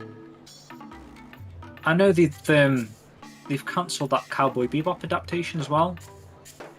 And there's a Have they? controversy, like one of the, I think the female woman that played Faye, is it? Or something? I've never watched Cowboy Bebop, which is crazy because back when I was a kid, or whatever was like Toonami or whatever was on TV, I don't even know if it was Toonami in the UK, but there was like an anime TV channel. And I was watching Outlaw Star, and I was like hooked on Outlaw Star. I bought all the DVDs, and just after Outlaw Star, or just before, one of the two, was Cowboy Bebop, and it was like they were both the same sister type show. They were like released by the same company, like Sunrise something. And I was like really into Outlaw Star, and it just seems like everyone else was into Cowboy Bebop by the seams of it, because no one's heard of Outlaw Star like 20 years on, but everyone knows about Cowboy Bebop, which is a bit of a strange thing, but I know that series hasn't done very well either, and they've cancelled it. But then again, Netflix just cancels shit for fun, don't they? So, Netflix cancel everything. which is a shame. They've cancelled something else that I was really into. Or these like, it's still on the cards actually. It's what's it called? Mindhunter. If anyone's not watched Mindhunter, that's really, really good. Hey Richard, just seen you pop in. How's it going, bud? Did you have a good Christmas, New Year? Go on, go on, go, go. No!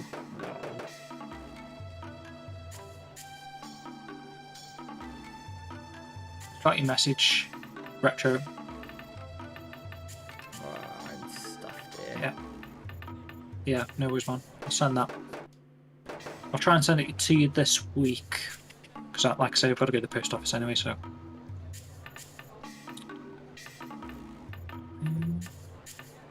Catch up on chat. We've got Richard in the chat.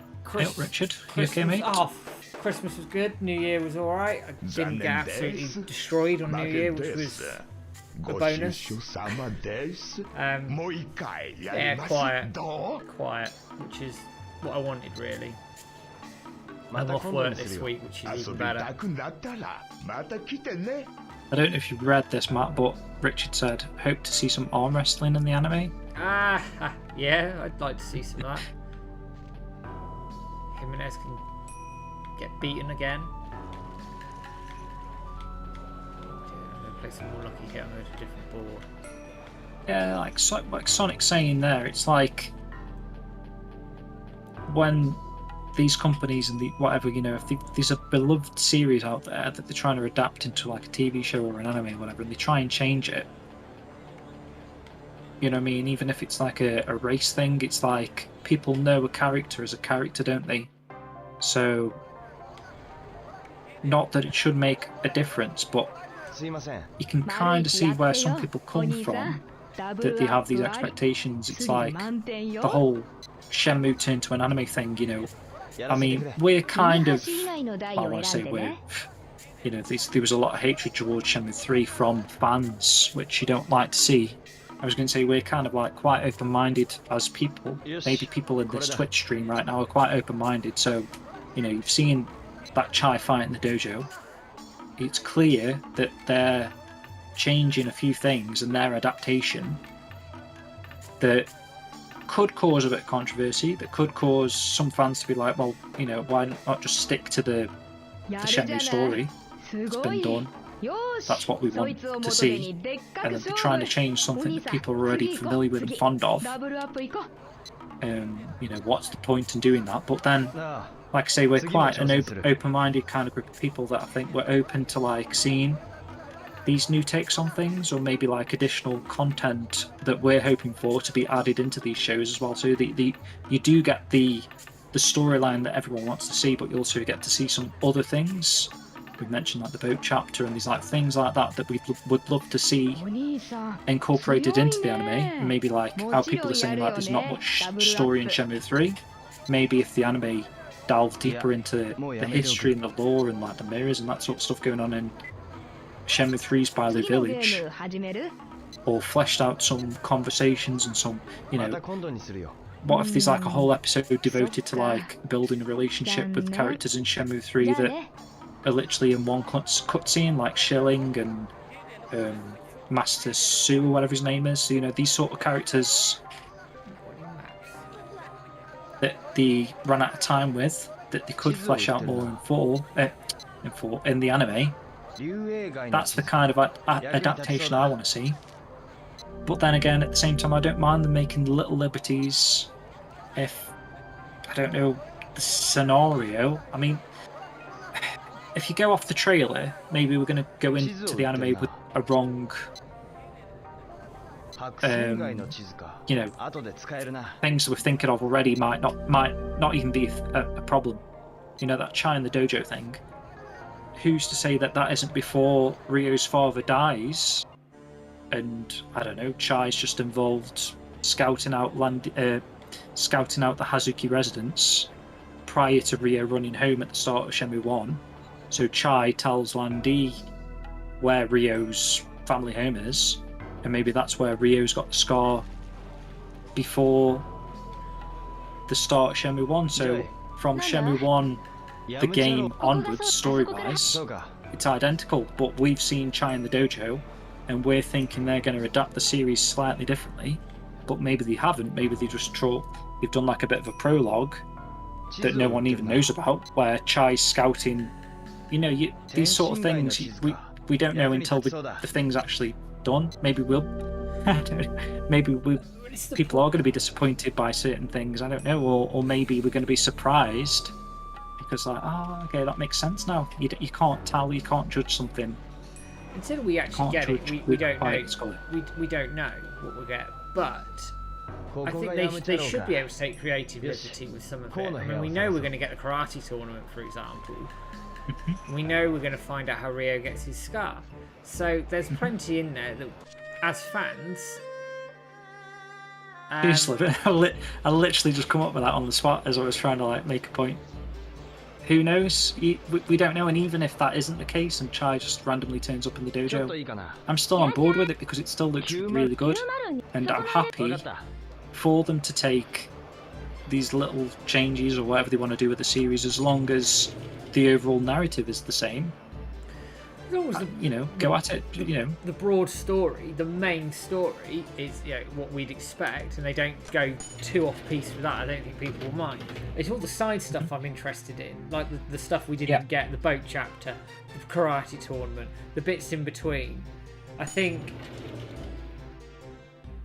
there's a lot they can do. I mean, Shenson's talking about the dub there, and Shenhua sounds awesome. She does. It isn't Brianna Knickerbocker, I don't think, because I've had conversations with other people around that, and it may not well be her. And unless Corey's playing things close to his chest, he's not the voice of Ryo, unless he's just not saying anything, of course, which isn't beyond the realms of possibility. But I understand it that at this moment in time we have nothing confirmed that he's the voice. It's strange because we went from. I remember when we were streaming the anime trailer and the panel. When I first heard Brianna's, when I first heard Shenhua's voice in the trailer, it didn't even twig with me that was Brianna.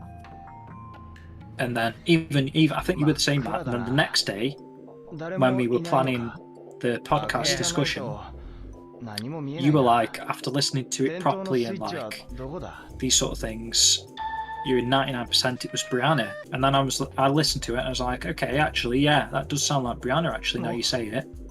And I was like, I agreed with you that it was like,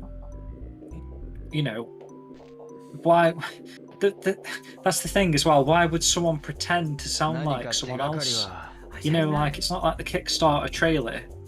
That Kickstarter thing where someone was pretending to be Corey Marshall, trying to put on that sort of, Shenhua, like the stoic, weird dialogue that we know and love about Corey Marshall's performance of Ryo.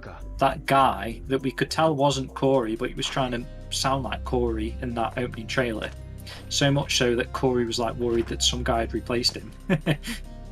You got the same sort of thing happening with the animation trailer where it's like it sounds like Brianna, and for it to not be Brianna, that's weird. That they'd like. Why would they get someone that sounds similar to Brianna to sound like Brianna? Why would you not just get Brianna? You know, it doesn't. It's weird. It's weird. Yeah. Retro's got it. I mean, it sounds extremely close, which is why I was convinced. And also, Brianna's massive in anime circles. She's really. It doesn't make sense really that it's not big. her. So. I mean, I might be wrong. It could well be her. And Corey. You don't know Matt's sources or whatever that he's heard these little murmurs or whatever he just said. We don't actually 100% know. So it could be seems like it wasn't, from what we've heard. I mean, I don't know if anybody's asked her outright if she's doing it, but from the people I had spoken to, they were pretty sure it wasn't her. And it's strange, actually, that she hasn't actually mentioned Shenmue since it was released, really, has she? As far as I'm aware. We follow her on Twitter, and... You'd think as well, if she was doing Shenhua's voice, unless she's not allowed to talk about it, I mean, you'd have thought she'd have mentioned it with the anime trailer coming out if she was doing it. And people would work out. The only thing where there could be a reason why she hasn't spoken about it much is because I know when she first came out about it, and I think that was before Shenmue III was released, there was a guy that did an interview with her, and I think she was telling him stuff that she didn't want him to share or something, and he shared it all. Yeah, he put it all online. If you remember that. She was a bit like... I can understand the reticence around sharing that sort of information. So that could be why she's a little bit too, close to her chest with future information. I don't know. I'm just trying to give excuses for it, I guess. But the fact is, she's not really mentioned Shenmue since the 19th of November 2019 or whatever it was. Answer the questions in chat. First watch for me will be in English, I think. And what did we share? I think it was just like... I think it was just about some spoilers for Shenmue 3, wasn't it? That was all. Yeah, like some spoilers, a sample of Shenhua's voice in English before we got the demo as well. I mean, it was nothing massive, but it's like, don't break someone's confidence like that. Like, they're sharing some... I mean, she can't trust that stuff anymore. I mean, if Matt tried to hunt her down for an interview, she might just say no now because of that one interview. And I can tell you because now... the trust is kind of broken. Yeah, and I can tell you now, all the people I've interviewed have told me things that I haven't publicised, and I'm not going to. And because I'm not going to break that trust. I'm just not going to do it. Like, not in a million years. Oh God, just what? No chance. Not a chance. Well, that's the thing. I mean, you can't fully say because of that whether or not anything is anything. It could be Brianna for all we know. It's just she doesn't want to reveal it anymore because she knows she did it last time and maybe she got in trouble because that guy wasn't supposed to leak stuff. Maybe she got in trouble because of that. And even if she is the voice of the anime, perhaps the reason why we've not heard anything is because she's not willing to tell people that should know about these things because she doesn't want to break that trust thing again, does she? And she was going to get in trouble. I mean, I'd have no issue signing NDAs with anybody if it meant that we could plan and prepare for everything that's going ahead. But I mean, the things that I've been told behind the scenes in terms of Shenmue 1 and 2, 3, and all the rest of it, it's not going to. One might, but send shockwaves. But I'm still not going to do it because I don't want to have a reputation of being that knobhead who broke that confidence of that person, and he gets round. So then I won't be able to interview people, and then the content dries up. Because that affects the whole thing going forward. And, exactly. This isn't our career. This is just something that we're doing because we respect everyone involved, and we want to do it for our own personal passion towards the series that we care so much about. It's you're not going to go out your way to break people's trusts because you respect them so much for what they've done to help the series moving forward. Why would you want to damage that? There's people out there that are just doing it for personal gain, and I've got no ego or no intentions of becoming a person like that. I just want to do stuff that helps Shenmue flourish, and everything that you stand for, Martin. When you interview people, and like you say, you've heard stuff that they've told you not to share or whatever, and you respect that person, you respect everyone involved. You're not going to, because there's morals that, as human beings, you just don't do it. You just don't do it. Just don't do it. Bill Black was awesome. Yeah, he was really good, Bill, when I got him on. Great bloke as well. Hey, Renners, good to see you, bud. Hey, Renners. Good to see you. But yeah, I'm not gonna break people's trust. I'm just not gonna do it. Like, you can't do it. If you want to have yourself a good reputation, you can't start spilling beans on stuff where you've been asked not to. You really can't. And that's it.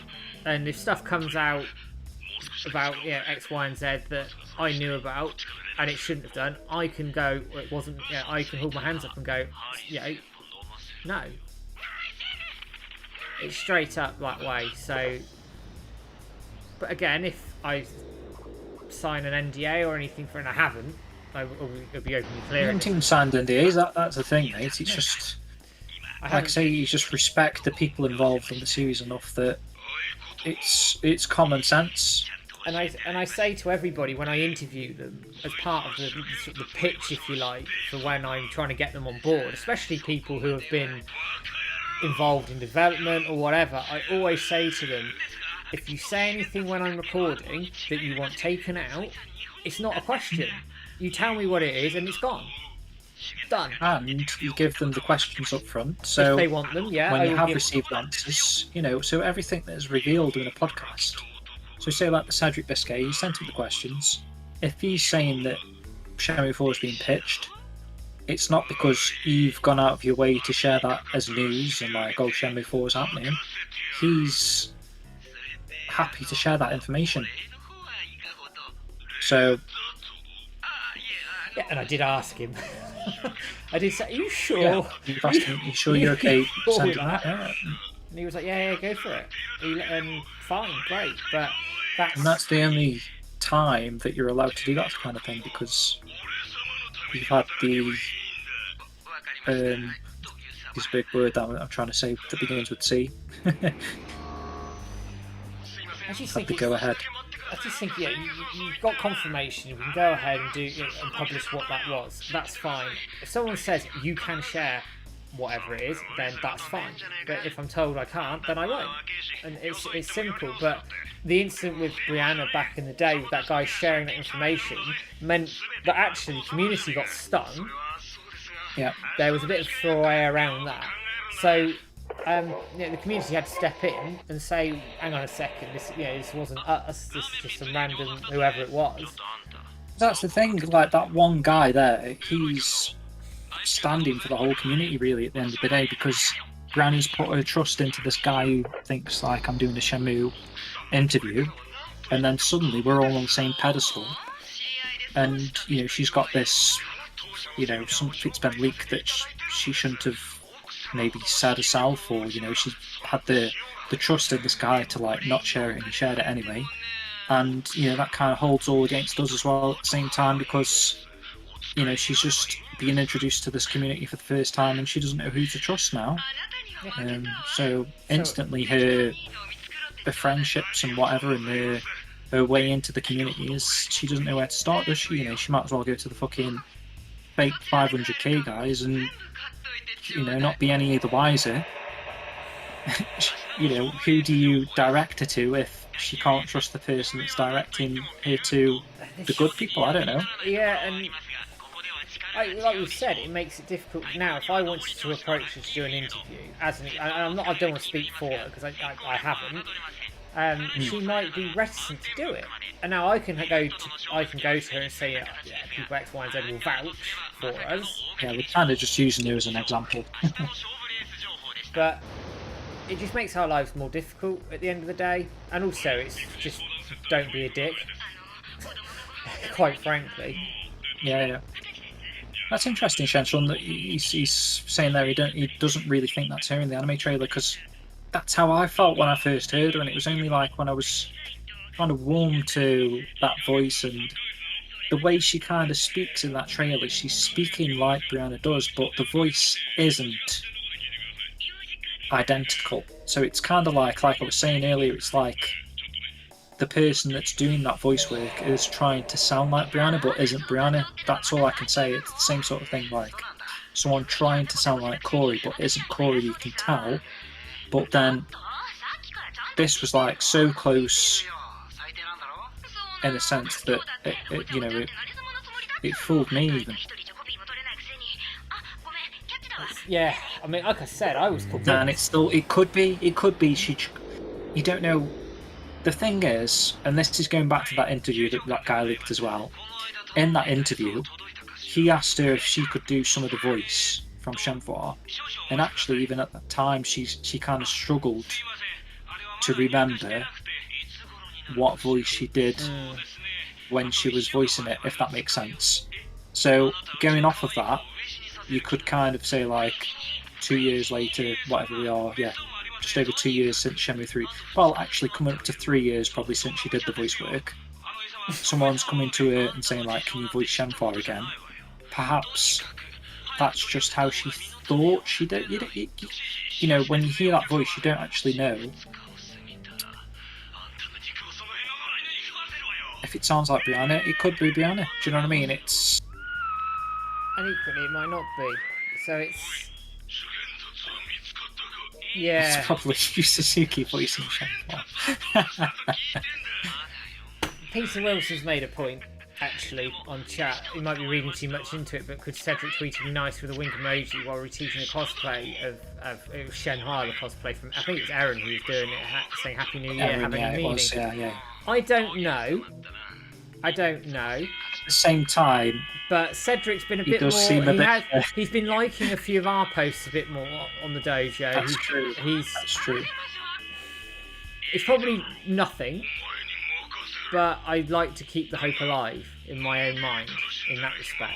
It's probably the way I can put it. No, I'm with you, but at the same time, he does like his women as well. He's a bit. So you don't know if he's saying nice because of. He's hinting at something, or he's literally just saying, I think nice. At surface value, it's probably Cedric going, oh, that's really good, and getting involved. Getting involved with the community. Basically, Peter. Yeah. So. It's got a couple of different meanings. I mean, my take on it is it's a good cosplay and he liked it. That's it. Yeah. Nothing into it. But as I said, he's been liking some of the dojo posts a bit more. He's liked some of the other community posts before. Cedric is the ultimate troll. Do you know what? And he's done a couple of things sometimes where we've even thought like we're surprised he's done that as he hinting at something. You never know with Cedric. Do you know what, Ethan? Actually, Cedric has popped in on not our streams, like the ones that James and I have done, but he has popped in on dojo streams before. Now he might be sat there laughing away at us under a fake You might be saying, "Shut up, Jeb. What about you?"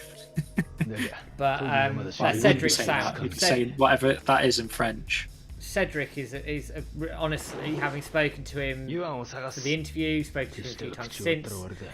He is sound. He's behind this series. He really cares about it, and will do anything it takes, I think, to get 4 made. And that 1234 tweet is just fucking cheeky as hell, isn't it? Yeah.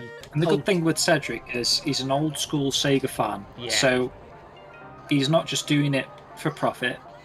He's doing it because he loves Sega. He loves the Shenmue series himself. He wants to see a conclusion to the series. It's kind of like me or Matt or anyone in this chat right now. If we had a little bit more money, enough money to be able to afford to stay in fucking Monaco, wherever Cedric lives, I think he actually lives in Monaco. If you could afford to do that, and you've got the income and you've got the the spare change to chuck towards a project that you're very fond of, it would obviously be Shenmue. We talked about bloody winning the Euro Millions. You know what I mean? Yeah,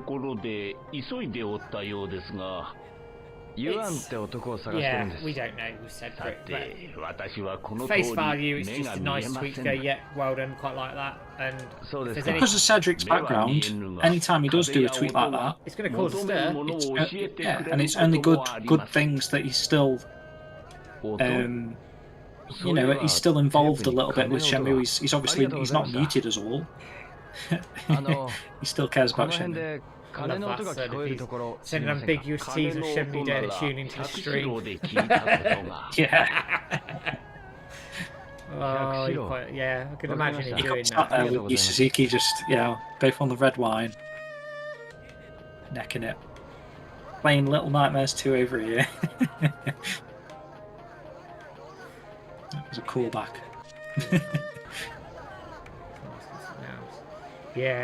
We'll see. I mean, 2022 is a big year for Shenmue anyway. The anime is obviously the biggest thing going. So anything else in between that, who knows? We can get merch, we can get all sorts of stuff coming through. Here you go, Matt. Because you're doing this right now, I don't know if Titch is still in the chat. Whenever I say that, she says that she is. Let me check. Says she is. Yeah, okay, she is in. Okay. Can you please go to the Moonchild building and find the location of the battle tank? Have they said how many episodes the anime is going to have? It will have 13. That was confirmed, I think, when they announced it, in fact. Yeah. And it's going to cover Shenmue 1 and most of Shenmue 2. In fact, she made a page on the dojo for it. I did. A while. God, ages ago.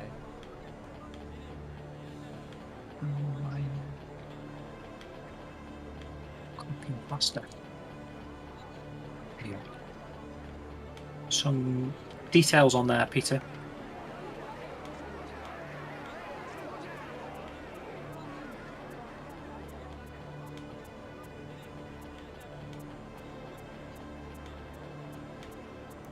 Yeah, I'd agree, son. I don't think they're going to do much in Shenmue 1. They'll do a bit of background, I think, like the karate tournament. And then I think they'll obviously do a WoW's death, Phoenix Mirror, Mad Angels. I don't know what else they'll do there. Probably not a huge amount. Oh, you've got the Handguard as well. We know that's in there, so they're going to have to talk. They're going to have to do a little scene around how that was found. And you've got the Chai fight in the dojo. So there's some bits and pieces there, but I reckon I hope they cover the deep lore on the mirror. You know what I mean? Like going to the antique store and speaking to all the elders. I think that'd be cool. That would set up nicely actually, because of is it the antique store that mentions the Emperor and Empress? Yeah, it is. They talk about the Emperor and the Empress and where they're made. I was just going to say actually, Matt, that you probably need to update the anime page, or I do. Because you've got the release date of 2021 still. I just needs a quick update. I could probably do that in the background. Quick update, drop a 2 on that. Yeah. Let me do that then, actually. Comes there telling me to do it. And give the stream a like. Yeah, do it. Can you do that? You can on YouTube, I think. Oh yeah. Thanks, guys. That's it. ちょっといいかな。はい。あの。Time is it? Interest. 鐘の音が聞こえる場所を知らないかな。Past 10. Probably keep going for a little bit. I'd say so. I feel like we've only just started still. 個人。そう。個人。 Your finish. あの。 Yeah, you're right. So that battle will be insane. 個人ってどこか。ここの8、あそこのエレベーター。わかった。 That'd go viral everywhere, because it's gonna. If that's well put together, which looking at the fight scenes that we've seen already, it probably is going to be. That's gonna look really good.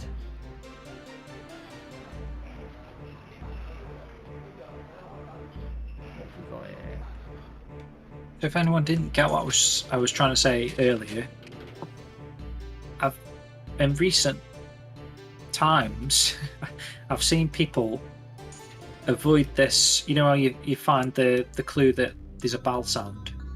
You literally get it from the white upper tape. There's a bell sound in the background, which is like Ryo's lead to track down where this bell sound's coming from. I've seen a lot of people going away from that and like ちょっといいかな。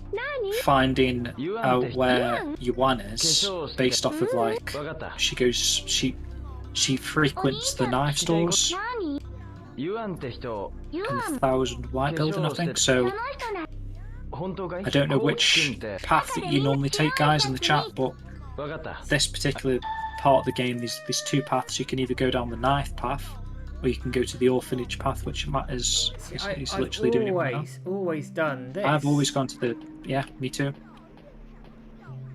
I actually only found about the other path ユアンって within the last 3 or 4 years, 女 to み be たいなく honest. てでも声は男なの。 見たことあるよ。 本当かい？どこで？ That'd be cool. Bakanai. Actually, play the mini games online. Look I it know up. they've just got the passport discs back online, haven't they? They haven't got the leaderboards up yet. I saw that. Yeah, that's cool.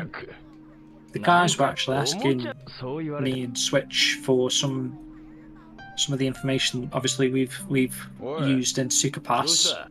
いや、 あげられるものが They 何もないん wanted some だ。 of that for the online passport. こいつ So は they've 貸 kind し of だ done ぜ what we've done on the mobile app sort of thing, but they've done it to restore the servers and whatnot. A lot of that was server-side content that has been lost, so they've kind of got to rebuild the databases of character profiles and all that sort of stuff. So 知ってること。 it's cool to see that if you got a dream pie, おはよっていう。 あ I think you still need like an old school internet wire that hooks into a phone line kind of thing going on. You can connect to the Dreamcast to the internet to their servers, the Dreamcast. 付き合って I can't remember what it's called. Dreamcast Live, is it? Is it Dreamcast Live Something like that. servers? 鳥。 And you can get back on the original Shenmue passport, get some of the content よ back, く which is 休 pretty 館 cool 長 to を連 see. れて。 旧館長。 Oh, Ethan's So saying yeah, in man. chat actually he's never seen this dialogue before. So there you go. ユアンがどこに That's 住んでい crazy, る isn't か it? わかるかな？ わかん Yeah, I ない。 thought the knife で store も was the only 先 route. 生なら何で I've も知っ always てる gone よ。 to the orphanage 先 because 生。 that is literally the lead. When you're listening to the wiretapper tape, you hear the bell in the background, and then you ask people about the bell, and they've heard that bell. 先生。 They say that they've heard that bell sound in the 先 Moonchild 生に聞いて building. よ。先生なら知ってるかも。 I don't even know where the lead for the knife thing came from. It's weird, isn't it? No, I didn't. It's I've seen a lot of people get confused. only when people have done it have I seen ユ it. アンって男のことを聞きたいんですが、 ユアン。 But yeah, How I've did I always go done there? this route. It's just the Joseph- way I've always done it. どこにごめんなさい。コウキ君から そうだ。それでしたら。 Again, 鳥や I mean, I only see that as a positive. It's like the games stand the test of times, don't they? These people that すいません。 see things for the first ユアンの time. ことですが、 休館 It, 長 it か。 kind of blows my mind, really. It blew my mind when I saw someone go the knife route because I was like, I didn't even know that was a thing. That was an option. Let's have a look here. Titch Live says got a dash, but we'll cast up on the rest. Oh, thanks, Titch. Thanks, Titch. Take care. Yeah. I think you said that actually at the time. I think you did used to do the moon thing, but then in your playthrough you did the knife thing or whatever. But I've seen more people doing the knife thing recently, which is like it's really interesting to see. So this is the other thing you miss out on if you don't do this route. You miss out on the arcade machines here in Yeah, but I know Titch actually she did come back Oh, did she? to the orphanage and she went into it. I don't know if it's because I commented on one of the videos or she just remembered to do it, but you did get to see the orphanage in Titch Live's playthrough that you can see on YouTube on Titch Live's channel prior to his streaming on Thursday. So see you then, Titch, and take care. Have a good night. See you at 4 o'clock on Thursday. And everyone else in the chat right now, we'll see you again on Thursday at 4 o'clock. I will try and drop in. I'm off Yeah, work, so I've got no of course. excuse really. Same here, apart from I should be doing either way, but I think one takes priority over that, and obviously that is Titch. Titch on Twitch. So it's Thursday. Shanson. Oh, go on, Matt. Sorry. Titch will be streaming Shenmue 3, first of her streams for the dojo. Thursday, 4 PM, Shenmue 3 playthrough on the dojo channel. Oh, my shoulders clicked then. Show me age. I've seen, this was another thing I was just going to speak to you about private and that, but you've got one of those Titan chair things you were about earlier. Oh yeah. And that, I was literally, it's funny, I was looking on Twitter. This is, again, another reason why I'm so like, people on Twitter sell me on a lot of merchandise and a lot of like random shit, but I was literally looking at that David Hines tweet and he was saying like, does anyone recommend a chair to me? Oh yeah. And I saw Danny Russell comment on the what are they called? I forgot. Oh, Secret Lab. Yeah. I saw Danny Russell, just because I follow Danny Russell, that's the only reason why I saw it. Him suggest that chair to David Hines, and then today I've seen you say that you've got that chair, and only now am I like clicking in that you've got that chair. So literally behind your neck is the word Titan, right? So behind my head you got Secret Lab, and then I don't know if you can see you got the Titan. Bit there. Okay. Because I've just got a cheap knockoff bollock thing from Amazon. Do you reckon mine is any different than yours? Is like I really want to sit on a Titan thing because I was looking on the website last night and I was half tempted to jump in because you can pay monthly. I honestly, 50 quid a month. I mean, I sit in this for work as well. It's the best thing I ever did for my back. Yeah. It really is. It's the best thing I ever did. I don't know. That's selling me on it but only because it's like the unknown. I don't know. I don't know if this chair I bought at the time I was thinking the same. I was like, oh, this is actually a good chair because I don't know if anyone else has had this chair, but I know a lot of people do go for this chair as well. But from IKEA, you can get the Marcus. I think it's called Marcus, and it's kind of like a. I'd compare it to like a hammock kind of back of the seat. It's like a mesh sort of fabric thing, see-through, breathable. And that chair I must have had for about 5 years, and it was like the best chair I've ever bought. Marcus from IKEA, and it was wearing on the arms because I think the arms were like leather. So I decided to get this chair off Amazon for 100 quid. I don't even know the make. I could probably look at it. Has it got a name? I don't think it's got a fucking name. But it just looked like a gaming chair, so I tried it out, and I'm curious now to see what the difference is between this chair and your Titan chair. I mean, the Titan chair, the first thing I was surprised about, it's firmer than you think, but actually when you sit in it, it's really quite comfortable. It's got, obviously, the headrest here. The new versions, it's magnetic, but this one's held on by an elastic strap. And then... I was looking at the new version. It's got a lumbar support in the back here, so it's adjusted by a knob on the side, so you can adjust it for your posture. And the biggest thing with it is it tilts with you, so I can stay sat straight and tilt backwards like that, and it's really good. I'm selling a chair here. I know, but this is the thing. I'm like slightly convinced, but then I can also do this with this chair. I can do that in mine. If I did, I'd probably knock myself out on my table. So all I'm saying is like, am I sold by Twitter and I've got the same chair? I've just got the cheap China knockoff, or is there literally something in the quality and the cushioning? What is? The quality I'm of this like chair, really tempted. It's the best chair I've ever owned. It's ridiculous. The quality in this is really good. Okay. Let's have a quick look at chat quickly. Ollie, good to see you, bud. Welcome. Yanni X, do we plan to stream more often this year? Time allowing, with all the content we have to put out, or we're putting out in terms of interviews, podcasts, etc., it's really difficult for us to stream more regularly, which is why Titch has come on board to sort of help fill that gap in our streams. But we will consistently stream every month, and if there's a special event or whatever, then we will stream those as well accordingly. So it's going to be one a month from us at the moment, unless things change that way. Novin, have we tried interviewing Peter Moore? No, but he's on the list of people I need to contact. He is somebody I want to speak to. Yeah, I just saw that Dreamcast Junkard. It's good, apparently. I haven't Recently watched did it a yet. podcast with him. Yeah. And he's a nice bloke, Peter, from what I can hear. AM2 Model 3, Shenmue 4, baby. Brilliant, yes. Damn right. I think I'm going to get us to following Yuan. I mean, I'm happy to stream whenever. I just sit here and read chat and just add extra conversation, I 休 suppose. 館長のことなんですが お客さんは運がいい So yeah, the 休 4th 館 of the 長なら month 当 works 店 for が me. 香港で 休館長を We 飼って do る do 人 obviously 知りません the か one-off ええ random streams if we're どんな人 you です know か doing something for a specific reason. Like we did a Christmas stream, we did a Did the anime stream. stream for anime stream, or え we did a press あとは conference. 金さんですね We'll probably we'll Kinda probably do we'll do hope some for- more of those, won't we? Someone Some will random cut gaming to us, conferences, just why Hoka not? ni wa? Because they're quite good fun to do あとは anyway. And like any anime conference moving so- forward, it's going to be 特別なお curious 客様が一 Yeah, 人 we'll do. if they stream those sort of things, like another Crunchyroll 特別な conference. We're 客 probably going to stream that 派手な again. 格好をした人で Yeah, just random streams like that. Chanson would be cool. Yeah, we could do that. Definitely do Hoka ni wa?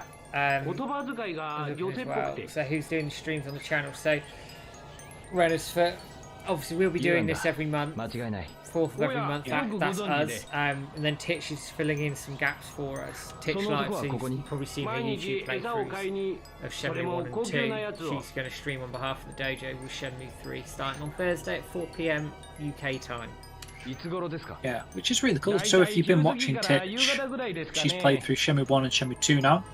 If you're all up to date on her playthroughs, I あ mean, りがとうございます you know, naturally she's just going to be continuing on to Shenmue 3 and doing that live streaming and chatting with you guys. I mean, I really hope everyone in the stream turns up on Thursday at 4 o'clock. If you're free, you know, and just, I think it'd be really, Yeah. really nice.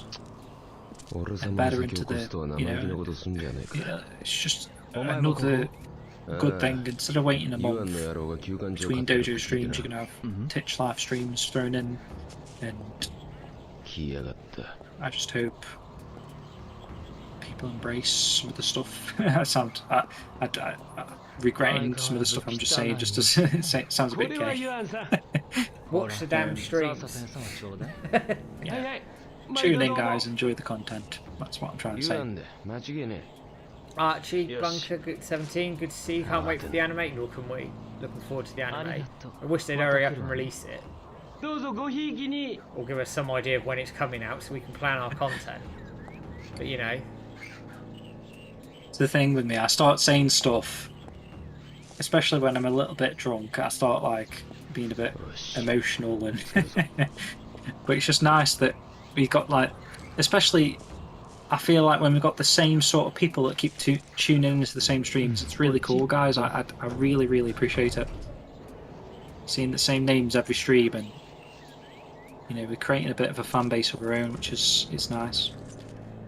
3 months of Shenmue Madness this year at least. Yeah, that when that No, anime I don't launches, know. that's going to be chaos. こっちはロッカ I'm ー looking forward to it, but I'm also dreading it in the same respect. That And I reckon we, just because of the anime, we're going to be streaming a bit more. yeah, I would Yeah. love to do, like I was touting a while back, an episode by episode して stream んじゃねえこのボロが where we're kind of like watching the episode with you guys. So if you want to buy the episode of the anime at the same time we are, we'll be like doing our first reactions to it. I think that'd be a good way of doing it. And then obviously we do a podcast yeah. going deep diving into the that particular episode. Don't bake the loaf. Happy Same here. Shenmue anime. Yeah, Oh, love it's nice to see you. ちょっとくらい負け Another な new さいよ person Thanks in for as joining us, by well. the way. Thanks for dropping in. Yeah. だってこの値段が目いっぱいなんすよ ユアンだ It kind of like when you read stuff like that takes you back a bit to me. That's like me doing the same sort of thing. Before I was involved in the dojo, like obviously on the forums and stuff I was あんたの involved, とこはいい but つも高いじゃないの like これで before も obviously 安くしてるんですようちのは working up 正 to a 真正 point 銘 where イン you ド know から I の can 直 say 輸 I'm 入 the 品ですから owner, joint co-owning the たか website が with とん Matt. がらして But that is what I used to do. I used to search the dojo every single day, you know, multiple times a day, just in case there was some brand new news that had just dropped. So it's nice to see people are still doing that in 2022, sorry. Yeah, 2022 now. Yeah, but these people with that same kind of thing where they're looking every single day. Some guy said earlier, there's a new podcast from us. You know, there's a guy here he's typing Shenmue anime into Google every day to see if there's any new news. That's awesome. there will be lots of news I'm sure, soon. I'm hopeful. This is our year, and like I said at the start of the show, it's the year of the tiger. It's the year of Shenmue, isn't it? It is. That's the aim. That's the hope. It's all been leading up to this one point. So I think it's every 12 years. Yeah, because there's 12 zodiac animals of the Chinese calendar. So in 1986, when Shenmue starts, it's the year of the tiger, and then it moves into the year of the rabbit. So next year is going to be the year of the rabbit, I think, in real time. So it's just worked out really nicely this year. This is the year of Shenmue, year of the tiger. Shanton says maybe should do a Shenmue World stream. Yeah, don't see why not. Yeah, good shout. I mean, yeah, last time I did like a big video on the Shenmue Dojo YouTube, like an overview of the magazine. I can do that live if you want.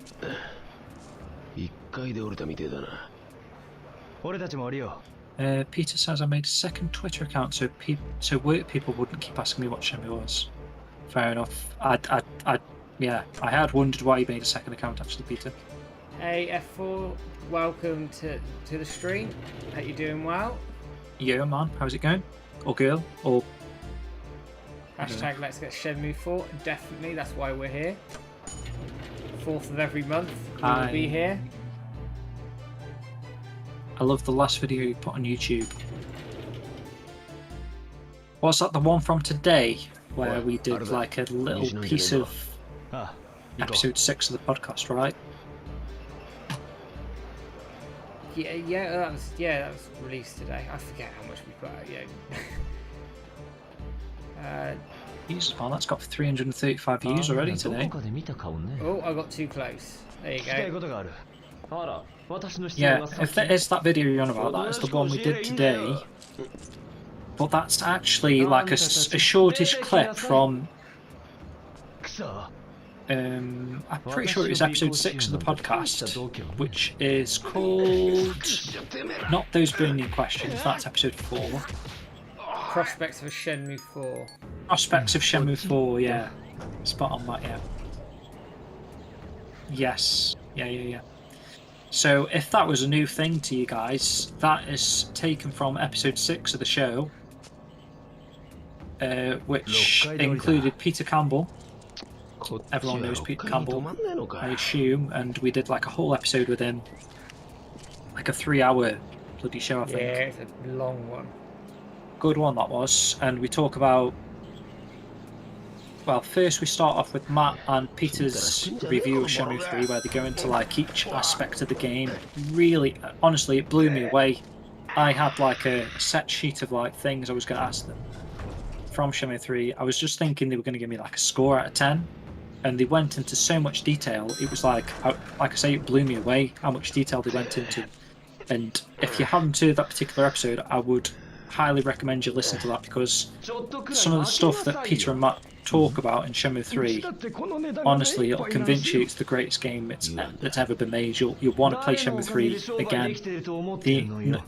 Not only do they see the good things from Shenmue 3, they also touch upon like the negative things, but then do it in a fair assessment sort of manner that you can kind of see both sides of like the spectrum.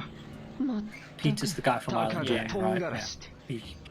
He owned the dojo, literally took me and Matt as the new owners of the dojo that we are today. But yeah, Peter, I mean, I'd love to get him back on the show. If we could do every single episode with Peter, I think that would be amazing discussion, because yeah, like Sonic Shenmue says, that it's probably my favourite episode, just because at the time, and even now when I listen to it myself, I still listen to that episode today. It amazed me actually how coherent,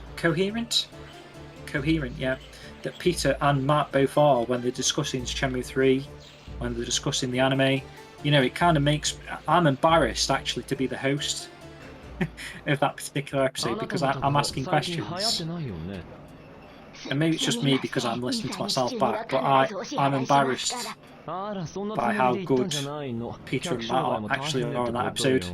That they kind of steal the show, and if you haven't heard that episode, oh no, that's the clip. 何をべちゃくちゃ喋ってんだよ。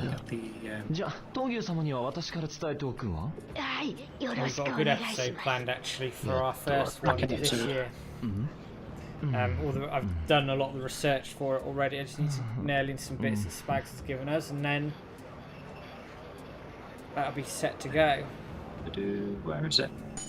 There it is. またエレベーターに乗るのか。追うぞ。 That's it. ああ、 Give us another few more minutes, So I if- think. If you only watch or listen to one podcast episode Listen this to year, that one. make it that one. Like I say, we go into Shenmue 3 discussion.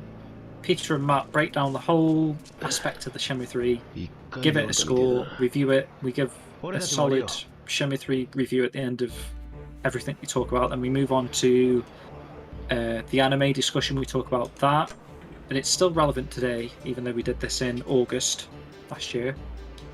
And then we talk about Shenmue 4 moving forward, which we kind of still, it's literally exactly the same as it was back in August, so nothing's really changed there. So it's not like you, probably the news section is the only thing that's a bit dated these days. And then we finish off with like a little quiz, which I quite enjoyed doing as well. 嫌がった近づきすぎんなよ Good. 分かってる。行こ Very nice to see you, and yeah, I'll try and convince him to do it if Yeah. he's up for it. That would be awesome to see. I tell you what would be fucking cool these days, mate. I know now we're streaming and stuff. Imagine doing Shenmue 4 playthrough together for the first. Imagine if I could come. I'm not like trying to like get some free sort of accommodation, but if I could like come to your house and we'd just play through Shenmue Yeah, 4 that's, together on stream. Sit, 近づきすぎんな sit よ next to me in my cramped office Go on. space and play it. That would work. I'd happily do that. It'd be fun.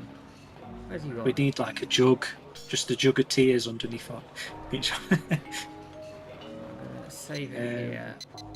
Bear with me. Cheers, Shetland. Right. Almost threw my microphone on the floor there, which would not have been a good idea because that would have made a huge bang. Moving month and play Shenmue 4. Yeah, I think our wives might have something to say about that. Yeah, very true. Camp on my sofa bed. It's a good idea, isn't it? I'd be down, down. for it. It's funny, isn't it? Because as a serious point before I round us off for the evening, it's do you want to experience that on stream? Because you're gonna have to. Yeah. Because we have to play it regularly, like the first time. Would you want to Or do you want to play it on your own? do it for yourself? Yeah, I know what you mean. I was.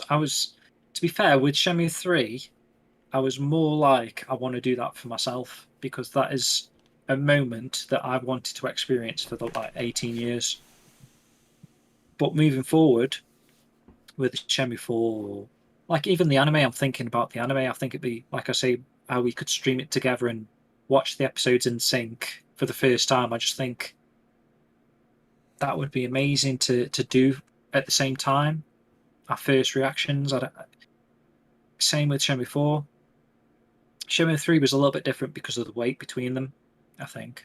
So, Yeah, Shenmue 4. but I would understand at the same time.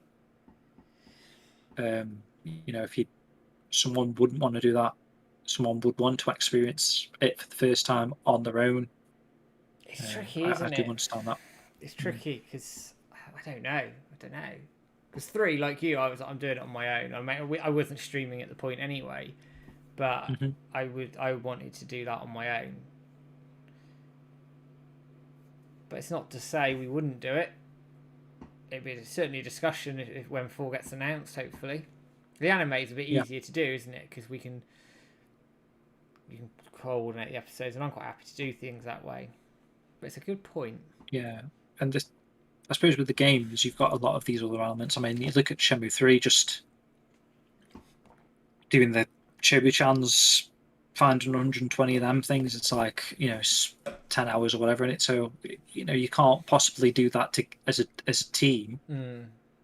You'd be sticking to the story, but then you'd be missing out on all those other things that they've done as content kind of thing. So maybe the games isn't an ideal thing to get your first live reactions, and then you're probably going to get spoilers on Twitter or whatever. And we've kind of got our due diligence. I'm saying that word again. What was it? I'm saying due diligence to like get that news out there.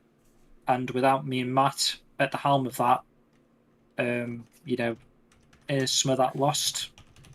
We kind of need to be on the ball there, don't we? And cover all the different things that be going on there for the people that aren't us playing the game. We need to still encourage people to play the game and market it and help out where we can help out. So by, doing some of the things that sound good on paper, are we kind of like neglecting our other duties to do that kind of thing? Whereas, like you say, the animes, it's easier to do because you're talking about 20 minute, 25-minute sort of chunks of episodes, and depending if they do a weekly sort of thing, then that's even easier, I suppose, isn't it? But like a 50-hour game isn't as easy to coordinate, I don't think. No, it's much harder. And with the anime, even if you went to 40-minute hour episodes, it's not so bad. Especially if you're streaming that live, you can sort of do that as things go, and you can pause it and do things like that. It's an hour, whereas a game, you're going to have to think about, as you say, how you structure it, how often we work as well. Whereas an anime, breaks, sleep, food. it's a lot easier to crack an hour out and then sit down, do a podcast, and then away we go. It's much easier to plan the content around. I think it's the thing we're going to have is we don't know when the bloody thing's getting announced or released, and I hope they do it week to week, and I hope they don't do it in September. For the love of God, October, fine, but they need to release it before, like the last episode needs to air before I go away. Hopefully they can structure that around Matt's schedule. They better do. I'm making that known right now that they better put that around my schedule, because if they don't, I'm going to be upset. Not that I'm going to. The thing is, with the anime, like you're saying there, we don't know when they're going to release it, so it could all shadow drop tonight, and we'd be fucked then, wouldn't we? Do you know what I mean? We kind of hope that they give us a little bit of time, a little bit of leeway. They're going to give us a release date, hopefully. Can you imagine if I episode? I don't know what happens. What happens with other animes on Crunchyroll? Do they announce a release date, or do they just? It's weird. Shadow drop. It's weird. I'm sure they'd announce a release date of some description, but I know that on Netflix they launch everything in one go. But if it, like people are saying in chat now, anime tends to air weekly. It's about 20 minutes an episode. Yeah. Fantastic. That works really, really well. I just hope that they do it this side of September, or if they're going to do it after September, do it when I'm back, because I'd like to be around to do the proper content. The first episode reaction, the second, and do it properly. So Shenson says that there's normally another trailer, if he recalls correctly. Yeah. If they're going to follow the same sort of marketing plan, I guess. If we get Shenmue, and he's thinking we're going to get a Shenmue 2 anime trailer, which would be cool, actually. So fingers crossed. Like I just need to know. I mean, my honeymoon is paramount, and I will be going because I've been waiting for this for 2 years. But funny enough, they moved the release date of Shenmue 3 to the week of my wedding. So in true Shenmue fashion, you know what's going to happen. Yeah, the week of your honeymoon. Yeah. Yeah. But it's not to say I couldn't do the first episode if it was before I flew. Like you say, it's going to be if they do structure it like that, it's going to be at least 13 weeks. Mm-hmm. So it needs to be soon, I suppose, doesn't it? They need to do it by middle of June. Matt's already planned this out. Middle of June. You already knows. They need to do middle of June, okay. So they've got 6 months to release it. I think they will. I think by the middle of June, I think we'll know. So we'll see. And the thing is with the anime, I know Crunchyroll tend to do this, but again, this is a little bit different with Shenmue the anime, just because it seems like it's US based. I don't know, that's a weird thing to say, but normally on Crunchyroll, they It's like the hour air after an Japan, isn't episode it? an hour after it's released in Japan. So, say like a new episode of a Japanese, I don't know, like say Attack on Titan season 2 or something. It's released in Japan, episode 1, and then an hour later it ends up on Crunchyroll, kind of thing. So I don't know if they're going to do that sort of thing with Shenmue, whether it's going to release on some sort of TV service in Japan, and then an hour later it comes on Crunchyroll. Or like I was saying, it kind of feels a bit more like it's US focused, or at least Western focused rather than US. So I don't know if they're going to do this that way or not. I don't know. We'll see. Just damn How it. much is it? I don't know. I know it's some saying you can get a 3-month. I think you free were for saying Game it was Pass. free. Yeah, I think there you can is- watch stuff for free with adverts or something. There is a free version with ads, but I don't quite know what that covers and what releases that covers. So, I mean, I'd like to find out ahead of time. Like when we bloody paid for this ticket for. That's true. Yeah. For the panel, And we didn't, and turns out we didn't need going it. in. I mean, I'd rather have it than not, but you know what I mean. Yeah. So we'll see. But I we've got an exciting year ahead. Hang on, you can watch the 3 episodes for 1 week after the pay guys sit right. Yeah. So to hell with that, I'm paying for it. Yeah, same. Yeah, I'll pay for that. I think everyone will. Yeah. Yeah, I think everyone will. And I know Sony have bought them, haven't they? So they may well start rolling something in with PlayStation Plus. That might be something to keep an eye on as well. Apparently, Shanson says the ads are annoying as well every 5 minutes. Oh, yeah, sod that. If we're trying to stream and do a watch along, no chance. Yeah. Not a chance. Oh, when we pay for that, yeah. Oh dear, never mind. But I'd rather have paid for it than had the unwelcome sort of surprise of then having to pay for something quick on stream and then get it up. That'd have been a nightmare. Yeah. So Yeah. Covered every base. And we probably made more sales for Crunchyroll as well, because I think we convinced other people to do the same as well. So yeah, we probably did. Right, we've hit just about 11 o'clock at night. Did Crunchyroll put away Blu-ray as well to keep stuff on server? Well, Adult Swim put stuff on Blu-ray, and Adult Swim are behind the project as well. So I'd assume we'd get a Blu-ray, but I don't want to jinx that at this point. So Shenmue needs merch, like special features and stuff. Yeah, you'd hope that comes. So, but that's another stuff there. But I'm going to draw us to a close at 11 o'clock at night in the UK. I want to say thank you to everybody who's dropped into the stream, stayed in the stream, come in and out across the sort of the last 2 and a bit hours. Obviously, I apologise for the technical crap that I had starting the stream. I'm gonna look into that over the next week. So we'll see what we go. All that remains for me to say is goodbye from me, and thank you, James, for joining me as always. You're welcome, Mark. Thank you for. I don't know what I'm thinking. Well, thank you for hosting it and playing the game as usual, and just allowing me to sit here and chat shit, basically. So don't forget, everybody. That's what I do best.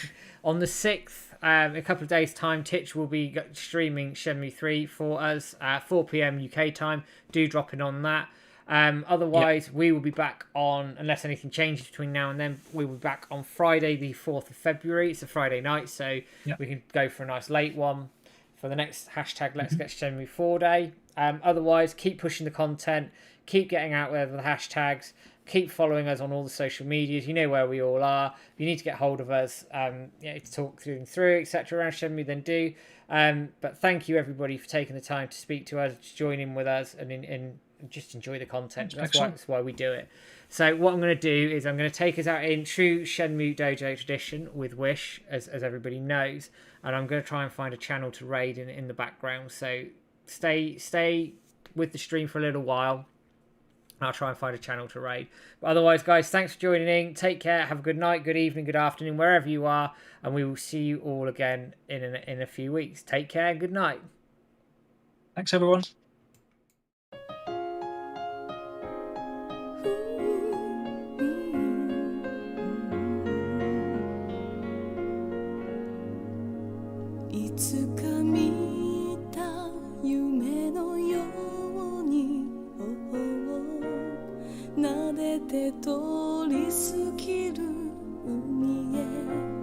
つながるほど潮の香り運ぶよ愛しさが優しい嘘つかせる前に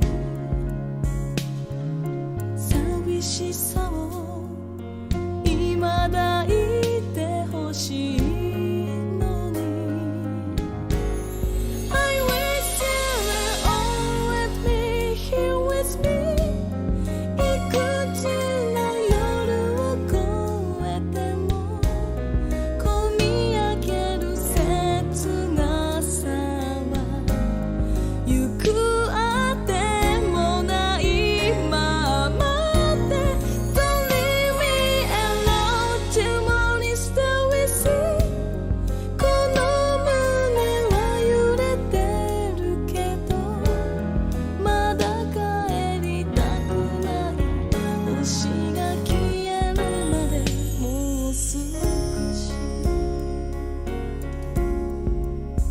巡る季節の中で流されそうになった時もきっとこの気持ちだけ甘い香り残すよ背中から聞いたこと泣きたくなった祈りにも似た想い抱きしめて I wish you were always be by my side いくつの夜を越えても眠れずに膝を抱え寂しさ